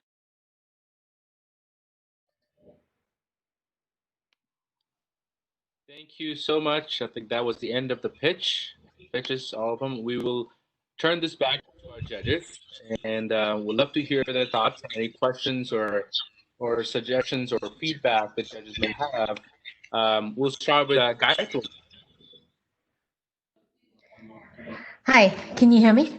Yes, we can hear you. Perfect. Sure. To be clear, Amir, you're looking for feedback and questions for each of the startups. Is that right? Yeah, if you can go with each company one at a time, would be amazing. Okay, perfect. Sounds good. I will start with AI Tech Systems. Thank you, Rohit, for your presentation. I thought it was pretty good. Just a couple of things that I wanted to better understand was a little more description around the product itself. Is it software? Is it a combination of sensor and sort of software? Because I wanted to understand some of your go-to-market areas as well. And when you talked about sort of the application areas and the use cases is pretty broad. So understanding where, so I know I saw your sort of list of companies based on the competitive landscape. I would think a company like Exnor might be one of your competitors that just got acquired by Apple, right? They really narrowed down and focused on specific areas. But the use cases that you sort of present wide in range. So understanding how you're planning to go to market and what exactly is the offering would have been a little more helpful. But overall, really enjoyed your presentation, so thank you for that. Moving to the next company, which was Baja.ai from Al. And so very interesting concept, I think very eco-friendly as well. But I've looked at teleop in the autonomous space and so had some questions there. How would you, I mean, I've seen teleop applied in closed environments, sort of say in a docking area, you know, shipyard, things like that, or I've seen it addressed for autonomous trucking or something like in that realm. When we are talking about multiple cycles, how does the teleop work? Is it one-to-one? I think some explanation around that would have been helpful, because especially you're talking about you know, urban environments, or riding a quad cycle in urban environments where sometimes the bicycle lane markers are not consistent as well. So understanding some of that would have been helpful. Also, from a go-to-market standpoint, you were talking about how companies are paying for buses to help their employees, but a lot of these buses are targeting, you know, employees who stay at a significant distance, which, you know, they would be taking a highway. Are you expecting the quad cycles to be used on a highway kind of environment? It doesn't seem very safe for a highway environment. So those were not very obvious in the presentation. But overall, I thought sort of it was very unique approach and sort of a different thought process. And as I said, very eco-friendly approach as well. Amir, I'm guessing given time, there's no time for response, I just keep moving from one company to the other, or you're on mute, Amir. Rohit and even Al to give a little bit of response if they have anything they want to clarify. Yeah, I guess I can go first. Regarding the quad cycle on the highway, they're not allowed.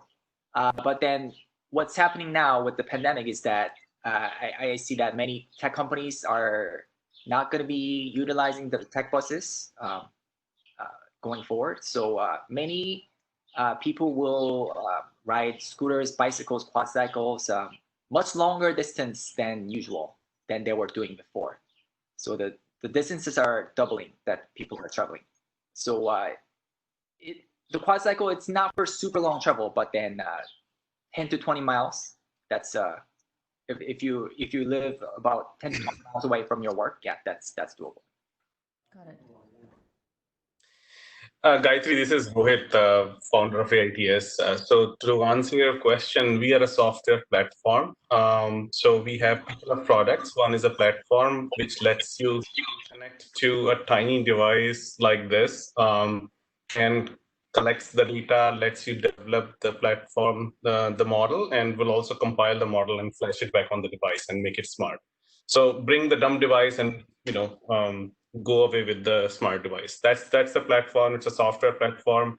Our go-to-market strategy is go to and create the developers community, and that's a long-term. The short-term strategy is to go after embedded software players, 40 to 45 companies which dominate in the market, and have it embedded in their SDKs that they are shipping out to many customers. So in that approach, we have partnered with ARM AI ecosystem, which is 95% of embedded systems, and also Arduino with millions of developers. So these two libraries and compilers are out.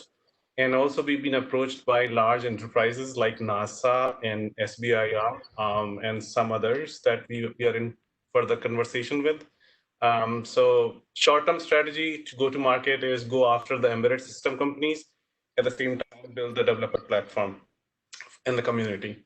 And you're right, the value base is broad, and that's one of our challenge being a resource constrained startup. So we are focusing on 3 verticals, IIoT, smart city, and smart health. Got it. Thank you very much. To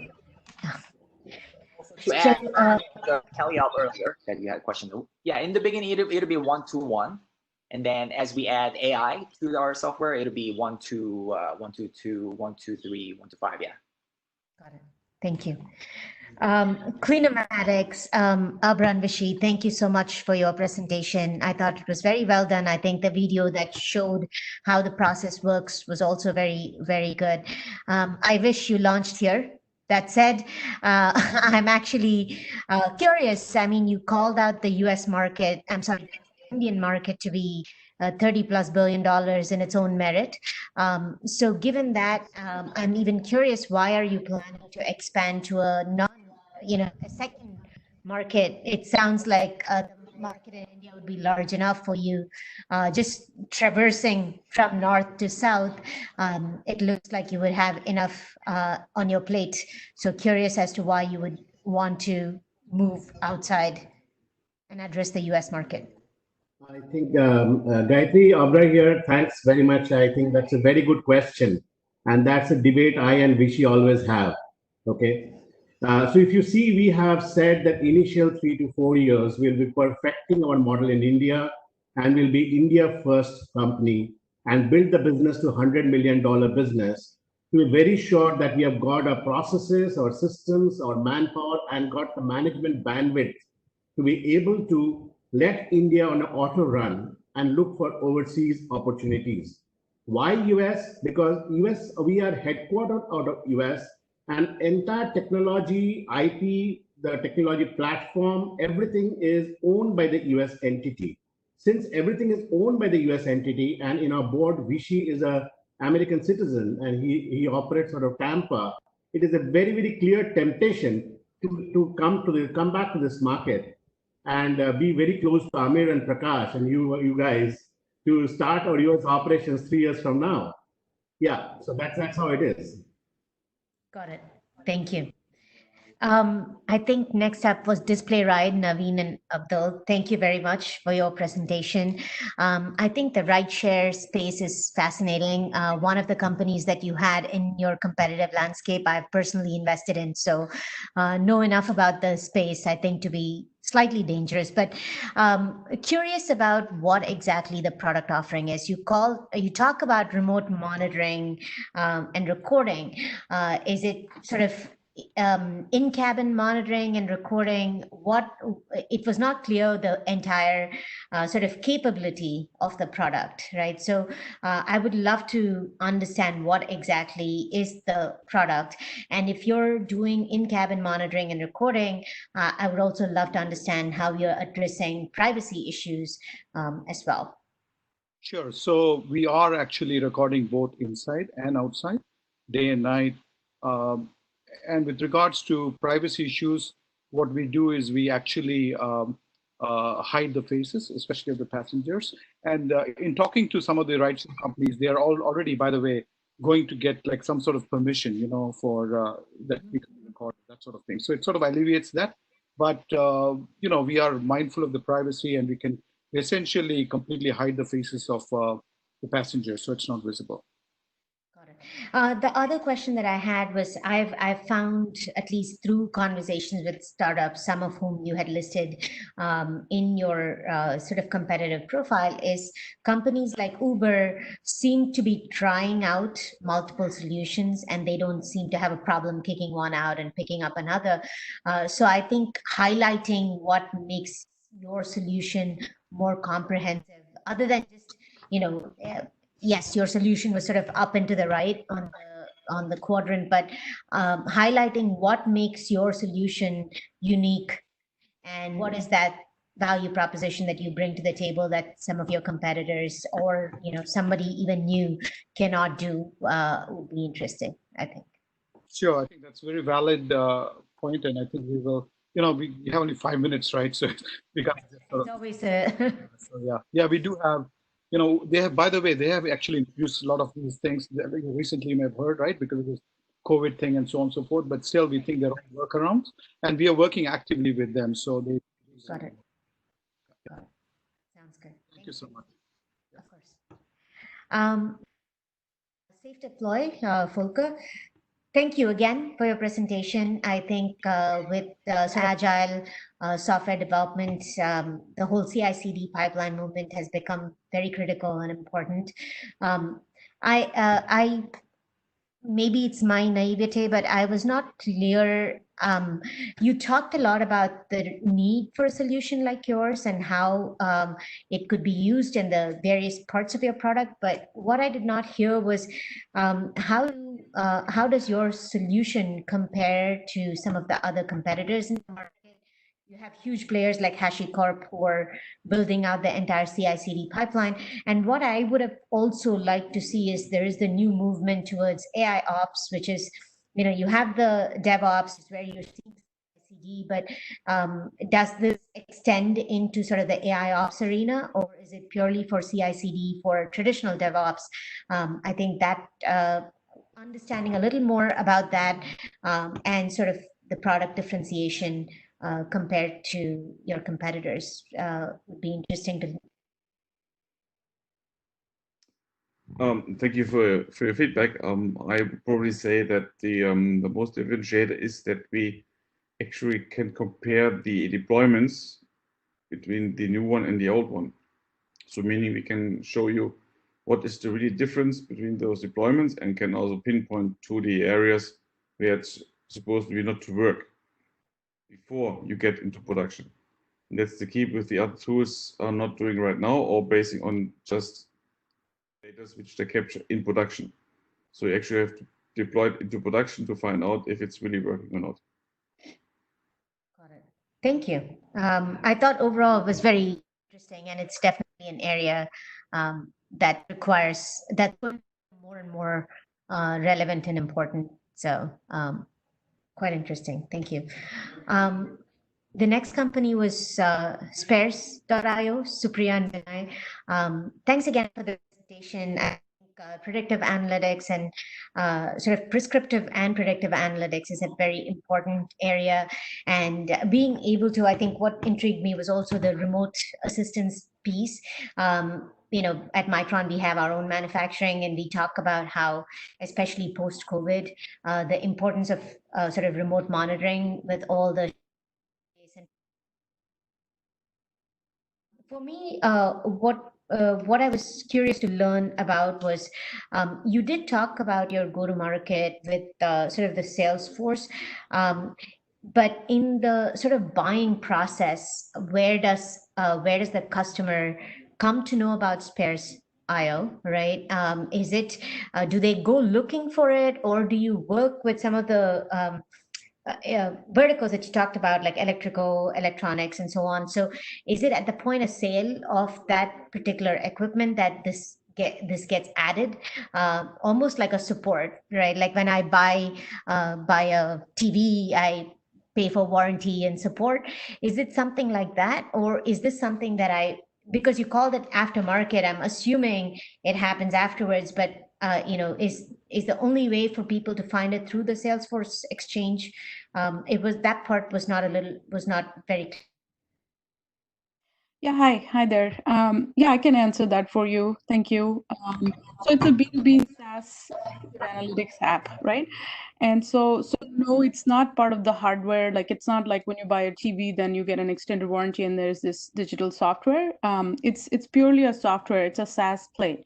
And so in terms of go-to-market, our initial, so for large companies like a Coherent that you saw out there, these guys already are standardized on a platform like Salesforce.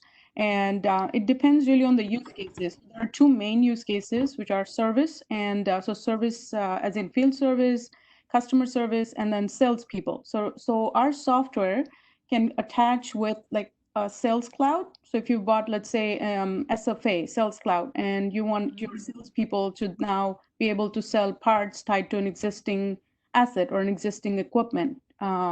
So that's a use case. Or the other one would be field service. Now, field service is where field technicians go out and perform, resolve the thing, right, with work orders. So we provide them that prescriptive insight so then they can actually go and execute that work remotely or on site. And so it's an attached play. And finally, the last comment I make is that we do also have our own platform, right? So the insights are coming from our platform, and we're also building our own native native app. So for companies that are like, especially in the mid-size, that are not really standardized on any of these large platforms, then we are going after, we're selling them the whole package, the whole field service. You saw the last part, which was a field service mobile app, right?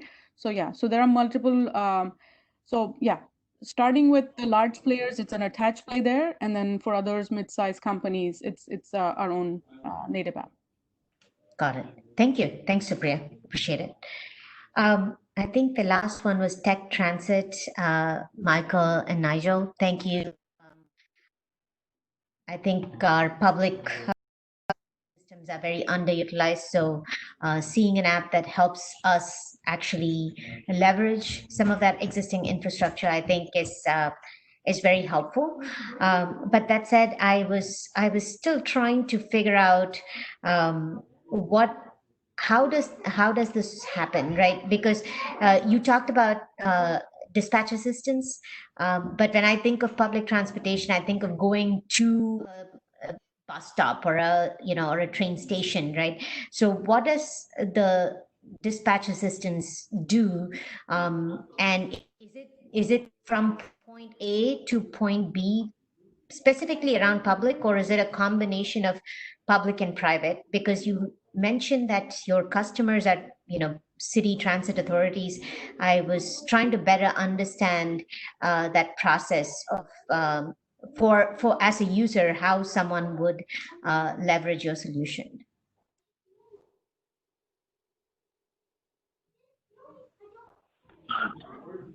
Thank you very much for asking this question, and I'll try to clarify it for you. It's our customers are public transit agencies and any agency that has a transportation department. So the end user would be the actual general public. And the way it works is the system is really scheduling the trip from point A to point B, and actually the brain of the system will pick the best route and build that journey for the customer. So there's no need for that particular person to figure out different options. So everything will be just done as a one-stop shop, and the person is going to be able to make reservation, if necessary. Different modes of services, such as flexible bus, will pick that person up and transport that person to, if need to be, a train station, then transfer to that train. So all the schedules will be built in together. And then, once you arrive to the end destination, the person will be able to get to another leg of the trip if necessary. Perfect. Thank you so much. I just wanted to quickly thank all the participants. I think the amount of sort of the innovation that you're all individually doing is quite impressive. So thank you for the opportunity, and excited to see what comes next. Thank you guys so much. Great question. Next, I'll turn to a friend of mine personally, Kelly Coyne. Hey there, guys. It's a pleasure. I thought that, I know we're running kind of late on time, so I thought I'd have more of a feedback-based session than questions, if that's okay with you, Amir. Awesome. Great. Okay, cool. Yeah, I thought I'd shorten myself to give time for some others. So first of all, so AI tech systems, the really good, you have a slide in there about partners and pilots. And on that slide, you just have a bunch of different logos. What would be a lot more helpful is if you had a slide specifically talking about your pilots, saying with a roadmap, the dates they start, the possible amount, the dollar amount of the pilot, the possible amount of the pilot once it rolls over to customer, and really laying that out in terms of what do all these pilots mean in terms of possible revenue with this round, and when is that revenue going to hit, or when could it possibly hit. So just to give you context on that, so most VCs, we have a partnership. Even if we really, really love a company, we go back to our partnership to talk about whether we're going to do the investment. So for me, if I went and explained AI tech systems to my partners, And they said, that sounds like a really stupid product. And I said, you want to hear about the pilots? And I started listing them and how much they were going to be worth and when they were hitting. They'd say, fine, go invest if you want to. So just so you understand, that is the level of importance of traction. So really just throwing up a bunch of, when I see just a bunch of logos up there, I think to myself, they've had an email with all these people. And if it's more than that, then definitely you want to be getting that out there.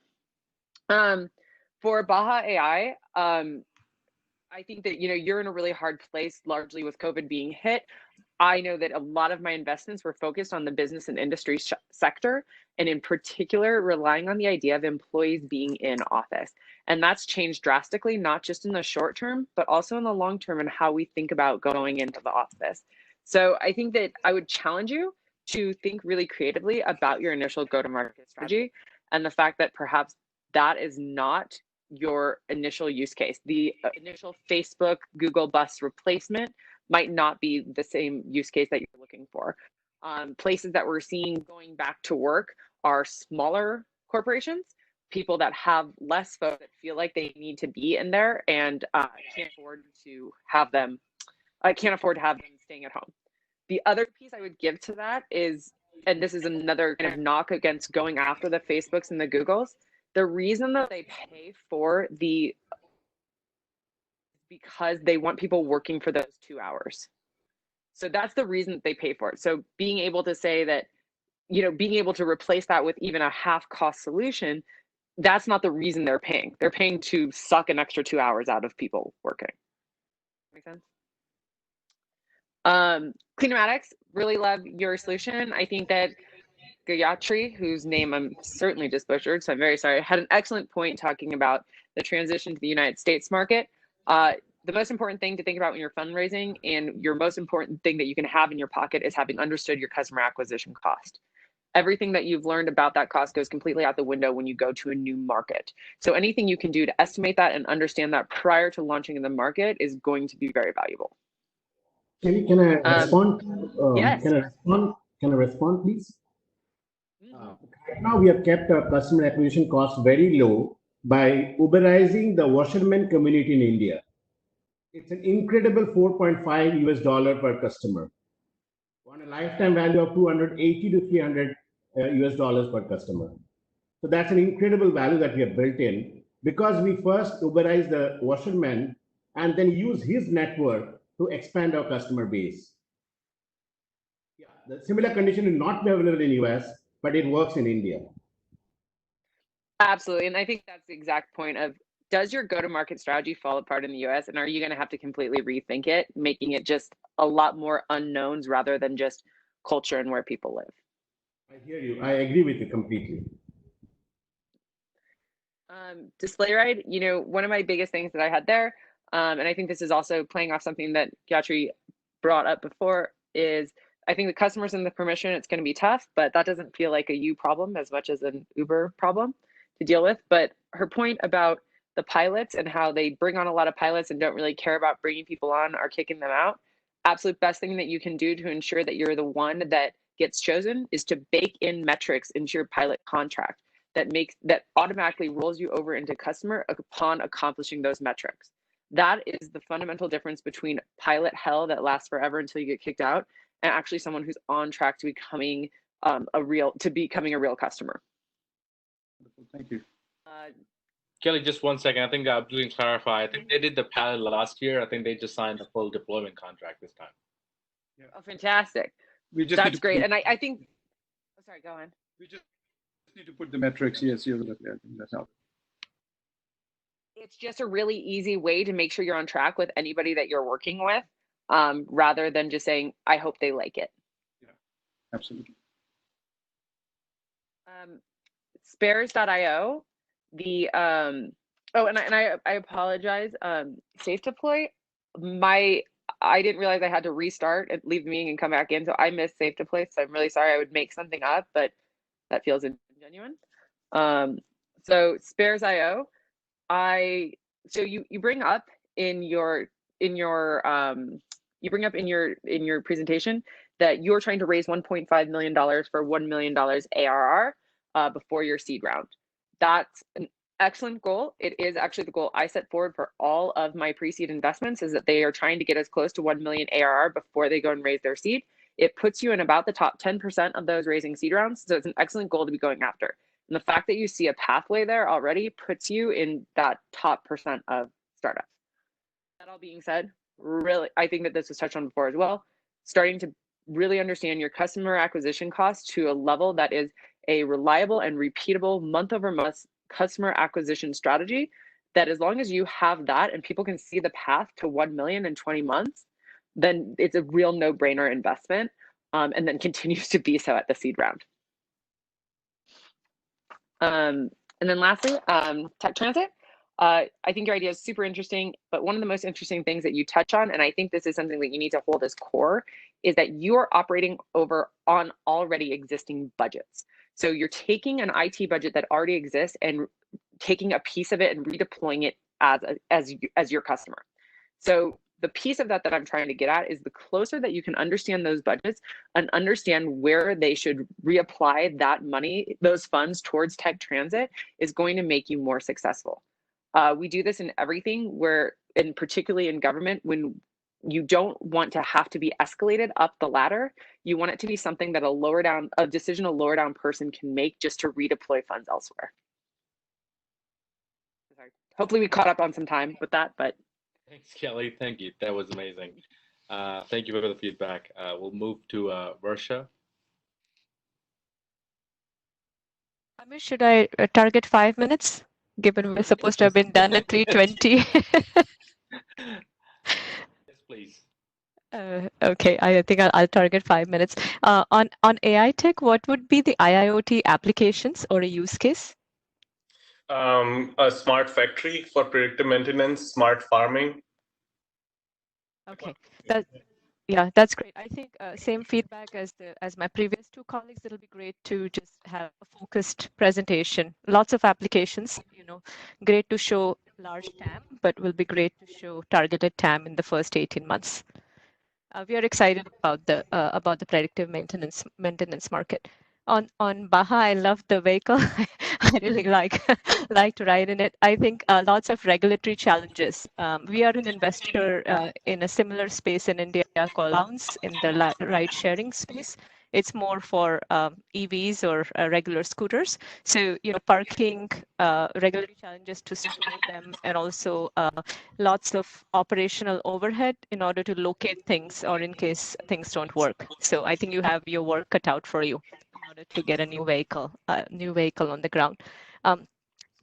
Clinomatic, like the COVID angle in terms of clean clothing, also is very operationally heavy. So I'm sure, Abra, you looked at the numbers, but very operationally heavy in terms of collecting things, the workload in terms of the vehicles that you need to haul the stuff in. So makes sense in some of the areas that you talked about in India from a dollar standpoint. I don't know how it'll work here in the US from just the cost to the user standpoint. Varsha, just a quick response to your question. We are managing the last mile connectivity and the logistics through the washermen. That keeps the logistics cost and the customer acquisition cost both very low. We understand that similar conditions will not be available for us in the US market, but that's 3 years away. By that time, we would have built $100 million valuable India business. Sounds good. Display ride, like the safety angle, but I find lots of solutions in the market, including the Uber drivers just getting a camera off of Amazon and plugging it in. So it'll be great to have either the value proposition clearly articulated or the pricing on it clearly articulated. The need definitely exists. So I think for a consumer as well as the driver, it's a great value add. The market is quite crowded in terms of players. Right. I think, Varsha, just quickly, we actually integrate with the Uber backend.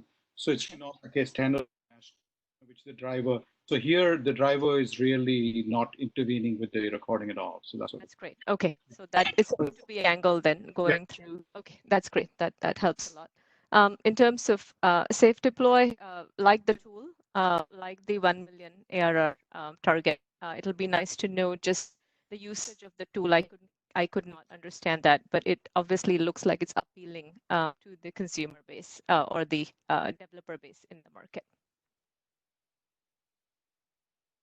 Spare.io, we like the predictive maintenance space. We've done a couple of deals, Augury and Zinnier in this space, very large markets, but there are multiple players. So you need to figure out a specific industry. Given your background, I'm sure you'll be able to get nice customer introductions, but very, very big opportunity for large ACVs in the market. Tech Transit, like the opportunity in terms of having this facility available. I think that's my only comment. I didn't have a good feel for what it'll take to get deployed. Thank you. I think this is very insightful. Sorry to have rushed through the comments to make up time. Oh, thank you so much, Varsha. We appreciate your feedback. It's really good. Next up is Heather from Defense Network. Hi, guys. I will also try to hustle, but feel free if anyone wants to comment or push back or give me more information. Please interrupt me. I am also going to skip over one or two. One, either I froze or something froze for part of it, and two, I just have nothing valuable to say, so I'll just save you all the time. Number one, AI tech systems are really cool. I mean, this is absolutely something that I think is very national security relevant. You talked about smart, and I'll be honest, every time I hear the word smart or connected, I think vulnerable. So I think talking about the security side of it would be really helpful for me. The Foxconn connection is concerning for me. And then finally, touching on what Kelly said, that for me specifically, the NASA pilot or the NASA relationship there, would love to know, kind of more about that. I'm not sure how much you're allowed to say. But learning, really about that pilot or walking through that, to me, would be very valuable. Can we? Okay, so NASA actually, we presented our technology last month, 2 weeks ago, and we are currently in conversation with the NASA Ames Research Center to find the usage and pilots in rest of their IoT machinery. So we are at an early stage. We've had one meeting, and there are several meetings planned. They have their own IoT platform. They're very interested in finding out how they can miniaturize the models and use AI working in the applications like rovers. For example, Mars rover is an opportunity. They take 6 commands every hour because of the large latency. And so if they are able to put AI into one of those machines with miniaturized models, they can reduce that frequency. And there are several other use cases they are hitting on the predictive maintenance, but it's just too early to say for NASA. We are also invited in SBIR, which we actually submitted our pitch last week, and they have asked for the full proposal in 3 days. So we are going. Yeah, thank you. Yeah, thank you. We need help. They need help. So we appreciate that very much. And I'm sure they're going to bug you about the security stuff, but I'm sure you guys are taking care of that. Baja.ai, super fun. I'd like to know how wide it is. But then also you talked a little bit about intoxicated drivers and being able to drive autonomously. And we'd just love to know a little bit more about kind of where that tech is being developed, and are you partnering with that, or is that in-house, and how are you working on it? Talia, we're doing it in-house, yes. Okay. How wide it is, you mean the width or length of the vehicle? The width, it's going to be about 30 inches on the new prototype we're developing. Okay, and that legally goes into a bike lane. Okay, that's all. Comfortably within, yeah. Okay, cool. Very cool, very fun. Cleanomatics. So I'm not a Gen Z or millennial. I'm way too old for that, but I am a working mom. And there's a huge opportunity there when you say you're gonna you're gonna fix my life for me. So I wouldn't discount the working moms and the moms in general, honestly, because of now I'm expected to be an elementary school teacher, so the less work I have to do, the better. So just want to make sure what the first, and I'm not, when I first heard Gen Z millennial, I tuned out for a second because I'm like, well, I'm not in their target audience. So just be careful with that. And I know we don't have a whole lot of time, but when I saw the $7 a month, US dollars, exactly what does that include? I mean, that's compelling. So, your numbers are making sense to me. It's just be interested to know kind of exactly, what kind of service that would get me. Would you like to respond? Sure.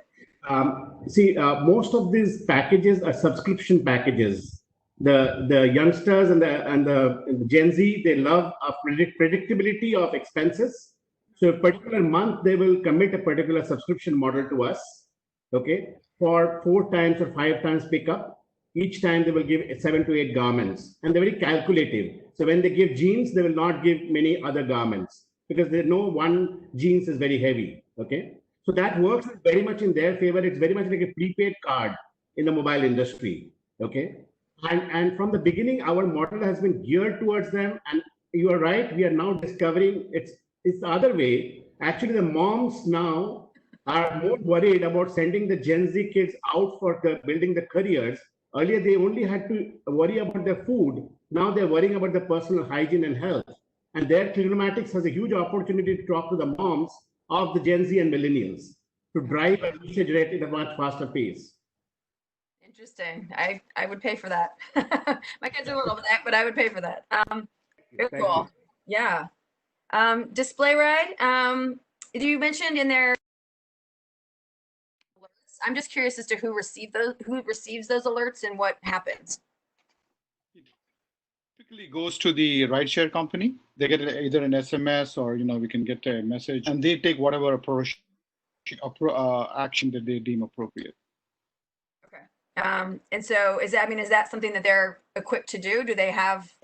So we have integrated. Like, I can't get a number to call to save my life, and I work with the Department of Defense. Yeah, we have integrated with our band actually, and that's exactly how we go into it. So we generate a number, it goes into the back in the operation center, and of course we hope that they will take action. But that's all we can do. We can't force them to take any action. Okay. And so do the rideshare company then that buys the tablets, or do the individual drivers buy the tablets, or how does that work? So typically what happens is it's subsidized by the rideshare companies because it's kind of beneficial for them as well, right? Because it's a he said, she said problem usually, and they have a whole lot of people who are working every little problem, the cost for them. So it's in the interest of both as well as the ride. Basically, the rideshare company sort of subsidizes for the driver, and they take away whatever $2, $3 or something like that per month. So they both of them feel the advantage to this. So. Okay, thank you very much. Safe deploy. I apologize, guys. That was the one that I glitched out on too. I don't know what happened there, and I'm not sure. You guys are way above my level of technical expertise anyway. So next one, Spares.io.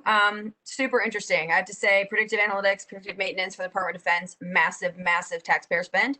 And so specifically the Defense Logistics Agency, I know, has been looking into this sort of thing. So I was listening. So is your customer? We'll go back to the OEM piece, but is your customer the OEM? I'm assuming then, and how really explain to your grandma how does it work when you are you deploying it, and how is it working? Yeah, it's for the OEMs to begin with. So it's the aftermarket division. So you sell equipment, and then with that, we help you basically identify what kind of parts are needed as the equipment, as you own that equipment as a customer, right? What kind of parts and services are needed before your field engineers go out there to go fix it. And how are you determining that? I mean, as far as how often the equipment's being used or conditions, how are you determining? Are there sensors then on the machine, or how is that? Yeah, we're starting a little low tech first by first trying to even capture the equipment life cycle, what we call as the as maintained bill of material, which is the replaceable units that are there in the equipment, and understand its history, its failure rate. And IoT can be an additional source to capture condition and usage data. And together we look at that, and then basically make a recommendation of equipment failure at part level. Okay, very interesting. Thank you.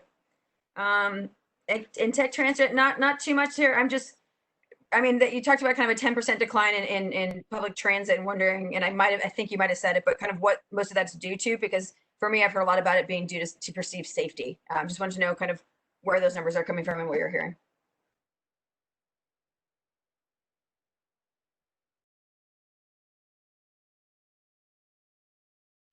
Could you just repeat the question, in terms of safety?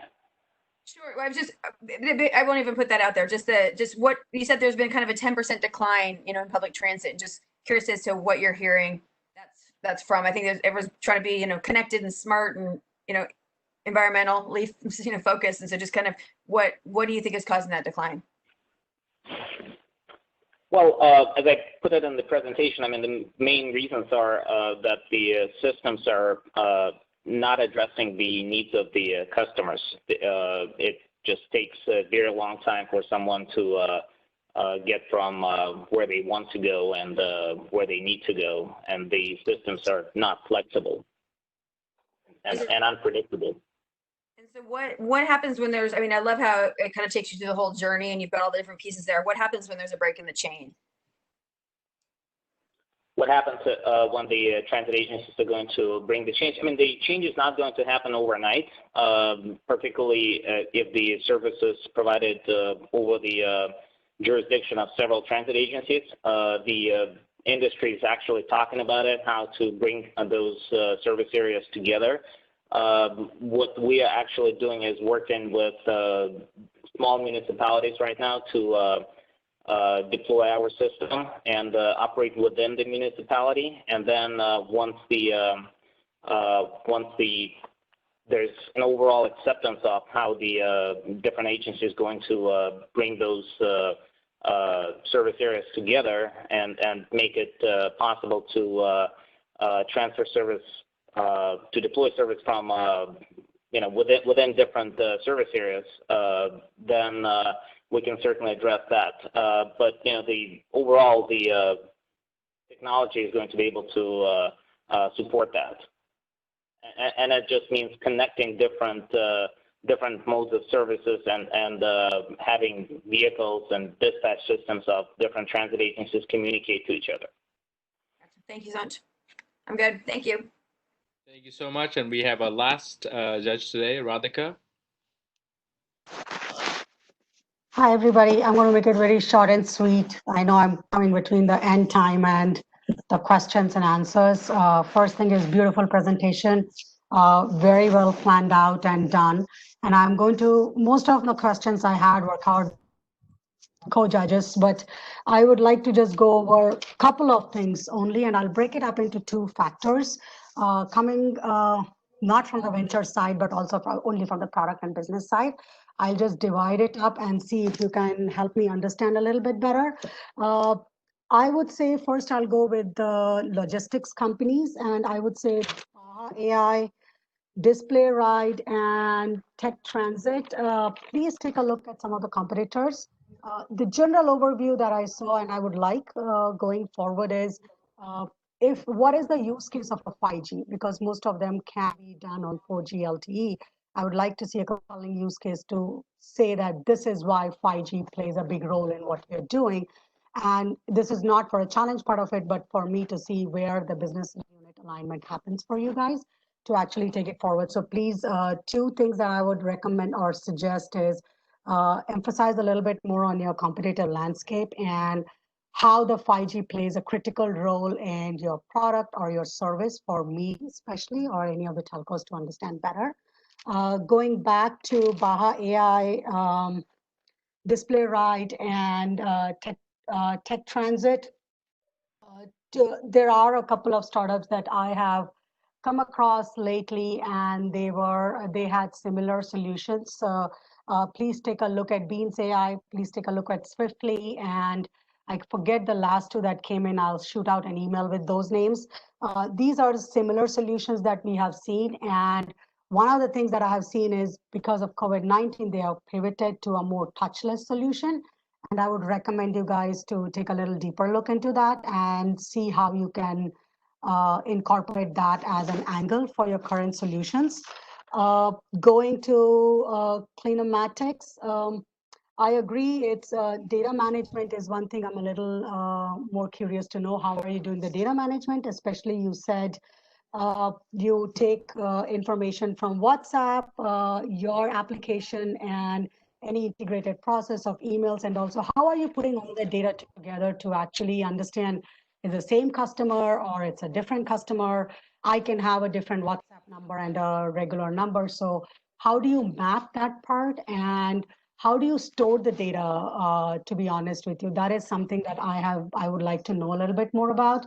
The second thing is, as my colleagues had said, before coming to the US market, I would also recommend if you have mastered the India market, start moving to the Asia market, because that's a different ball game that you need to look into, and then probably expand more into the US market, because we do see some solutions already existing. So more than first to market, it will be the pioneer of the product solution across different markets is what I would look at you guys as.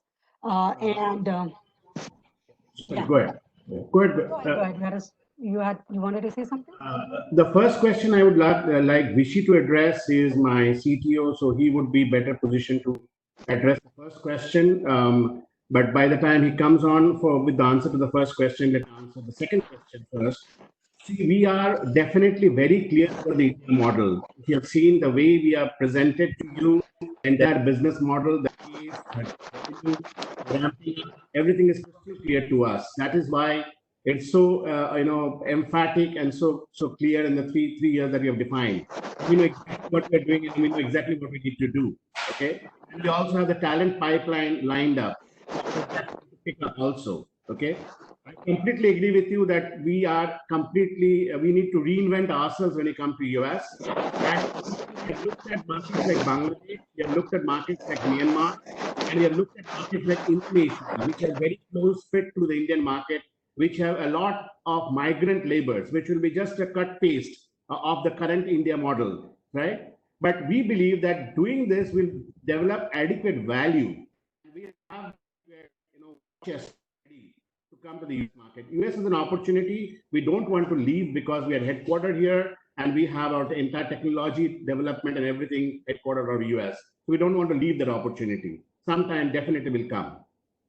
Okay. So absolutely. I was just saying that marketing, mastering the other markets. I was more looking at the New Zealand, Australia, and Singapore market, which I have seen are very different, and their way of thinking and operations are different. So just looking into those markets before you plan for the US market is just a suggestion for you guys to see how you can actually package your product or your service in such a way that you're not one in the lot, but how do you stand out from what exactly is happening right now? That was just a suggestion for you guys. Yeah, I think it's very valid what you have said, and we will definitely keep this in mind. Vishy, why don't you take the question on the data part? Yes, I hope we can hear me. With respect to data, yes, we are in a very, very manual mode, and our focus is to get as many customers as possible. So that is the primary goal. So, for example, the way we are addressing the issue is, let's say if you get a WhatsApp input or even a phone call, we actually transfer the data to the web. That way, all the records are in the same place. And that's how we are doing. So yes, it is a manual process. We have repetitions and things like that, but we are working through that with the intent being that we are focusing on customer acquisition right now. Thank you. Thank you for that. Did I forget? Who did I forget? Yes, I was just coming to that. Actually, I had a lot of audio issues for that. So if my questions don't make sense, I will take a look at your presentation later and get back to you. The top thing that I was looking, again, the same question as, I would like to see all of you guys give me at least one key point on what is the 5G relevancy that you guys see? Is it because it is a new product, or how do you see 5G actually playing a critical role in your products or service? That is something I would be very interested in knowing. For AI tech systems, I felt that what you are doing probably could be a very good use case for either computer vision experimenting or for volumetric capture part of it. I don't know whether that can be integrated, but I would definitely recommend you guys to look into that, because apart from having an AI solution, I think you should also see what are the other enablers that can actually make your product more smoother, especially when you're saying it's for NASA. I had action with NASA team in Moffett Boulevard and Mountain View, I think before COVID, and they were kind of exploring more on the computer vision side. So just a suggestion on that. I really don't know if it fits with your product line or with your thought process. As I said, I couldn't hear clearly. Definitely recommend you guys to look into that direction because that is one of the things that they were keen on going. So my main questions would be security factor, 5G enablement, and the data management company solutions that were there, the Spares IO. Spares IO, I thought is Supriya there? Hi. A quick question. Your application that you have said, is it B2B to B2B to C, or is it B2B, or is it B2B to B is where I was a little confused, to be honest. To begin with, it's B2B. It's B2B. So OEMs selling equipments, right, to asset owners or to customers. And so we help them, we help the OEMs with our software, with equipment-centric prescriptive insights. So I will talk to you separately on that offline because there are deeper questions I have, and I would love to get those answers from you. So I will reach out to you. Safe Deploy, who is the current competitor? I could not figure that out from your presentation.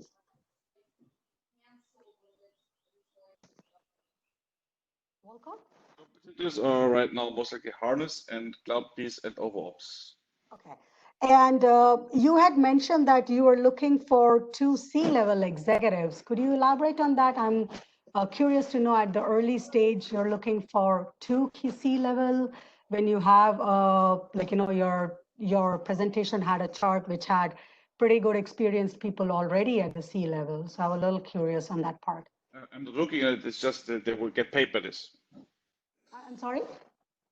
That meant that they get paid by this amount of money. Oh, okay. My bad. Then I could not get that. And your data analytics, how real time is it right now, or how real time are you planning for that? It's real time now. So it is. So what are you using right now? What do you mean by using analysis? We capture the data in real time. You capture the data real time. Yes, great. Okay. So what is the lag? Do you know what the lag time is, or what is the microseconds of lag time you have? You mean our latency? Yeah. Around about 1 millisecond. 1 millisecond. 1 millisecond. Okay, that's pretty good. So yeah, I think the presentations were pretty good. I'm especially for I would put it as logistics and fleet management category, which is display ride, tech transit, and Baja.ai. Please take a look at some of the competitors. You guys are in a little bit crowded space, not fully, but look at Driverlo, look at Swiftly, look at Beans AI, and I will share a few more names. These were some of the companies that had come to me in the past. Very similar technology they have, but I would like to see what is the differentiating factor you guys have and what is the 5G angle that you guys are looking for. Perfect. Thank you, Radhika. Thank you. Oh, sorry. Didn't mean to cut you off. Thank you so much, Radhika. I think we're almost out of time. I just have a couple of things that we have to go through over this, and we're good. Thank you, everyone, all judges today. Thank you so much for your awesome feedback, and I think that was great. And you're welcome to talk to the teams directly later. We'll open the channels, and after that, we just closing final remarks that we have, which I'll let Prakash take from here. All right. Thank you, everyone. Let me share my desktop. Can you see my desktop?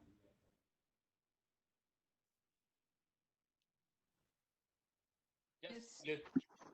All right.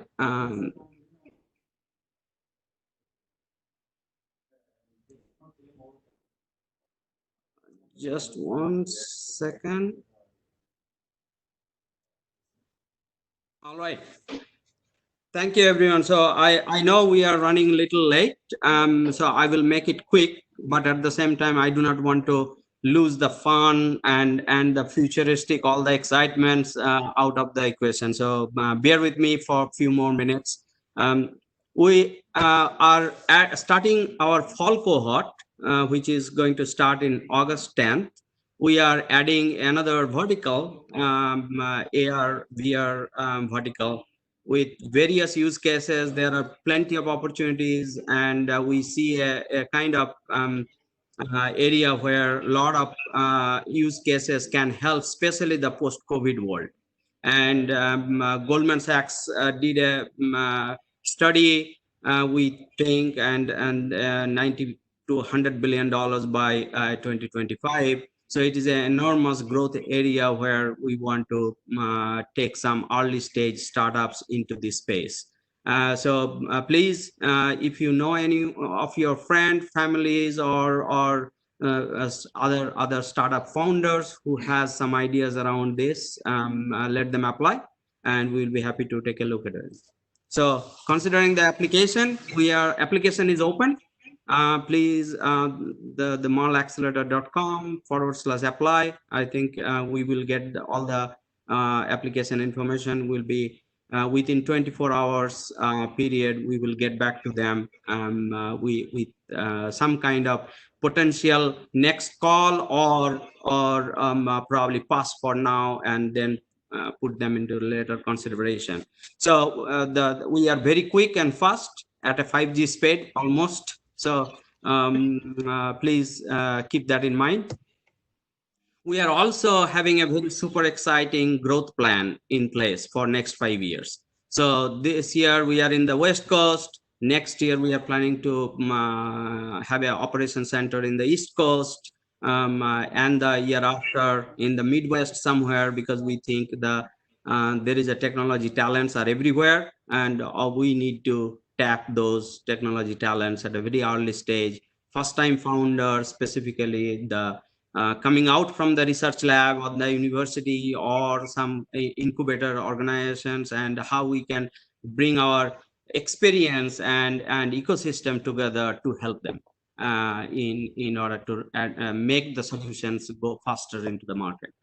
So that's with that goal, we also want to expand in 2023. We are in the South Asia, possibly in India, who knows. We have some ambassadors from the first cohort who has a lot of responsibility to make it big in India, but we'll see. Also in 2024 in Europe somewhere. So we have a very ambitious plan, and I really appreciate, me and Amir, we really appreciate your cooperation, your partnership. Thanks to our partners, mentors. Without you, this ecosystem will not exist.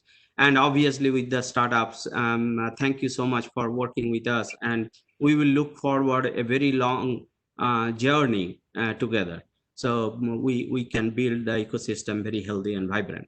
So with that thought, I just wanted to, these are the closing remark, and our office is in Fremont.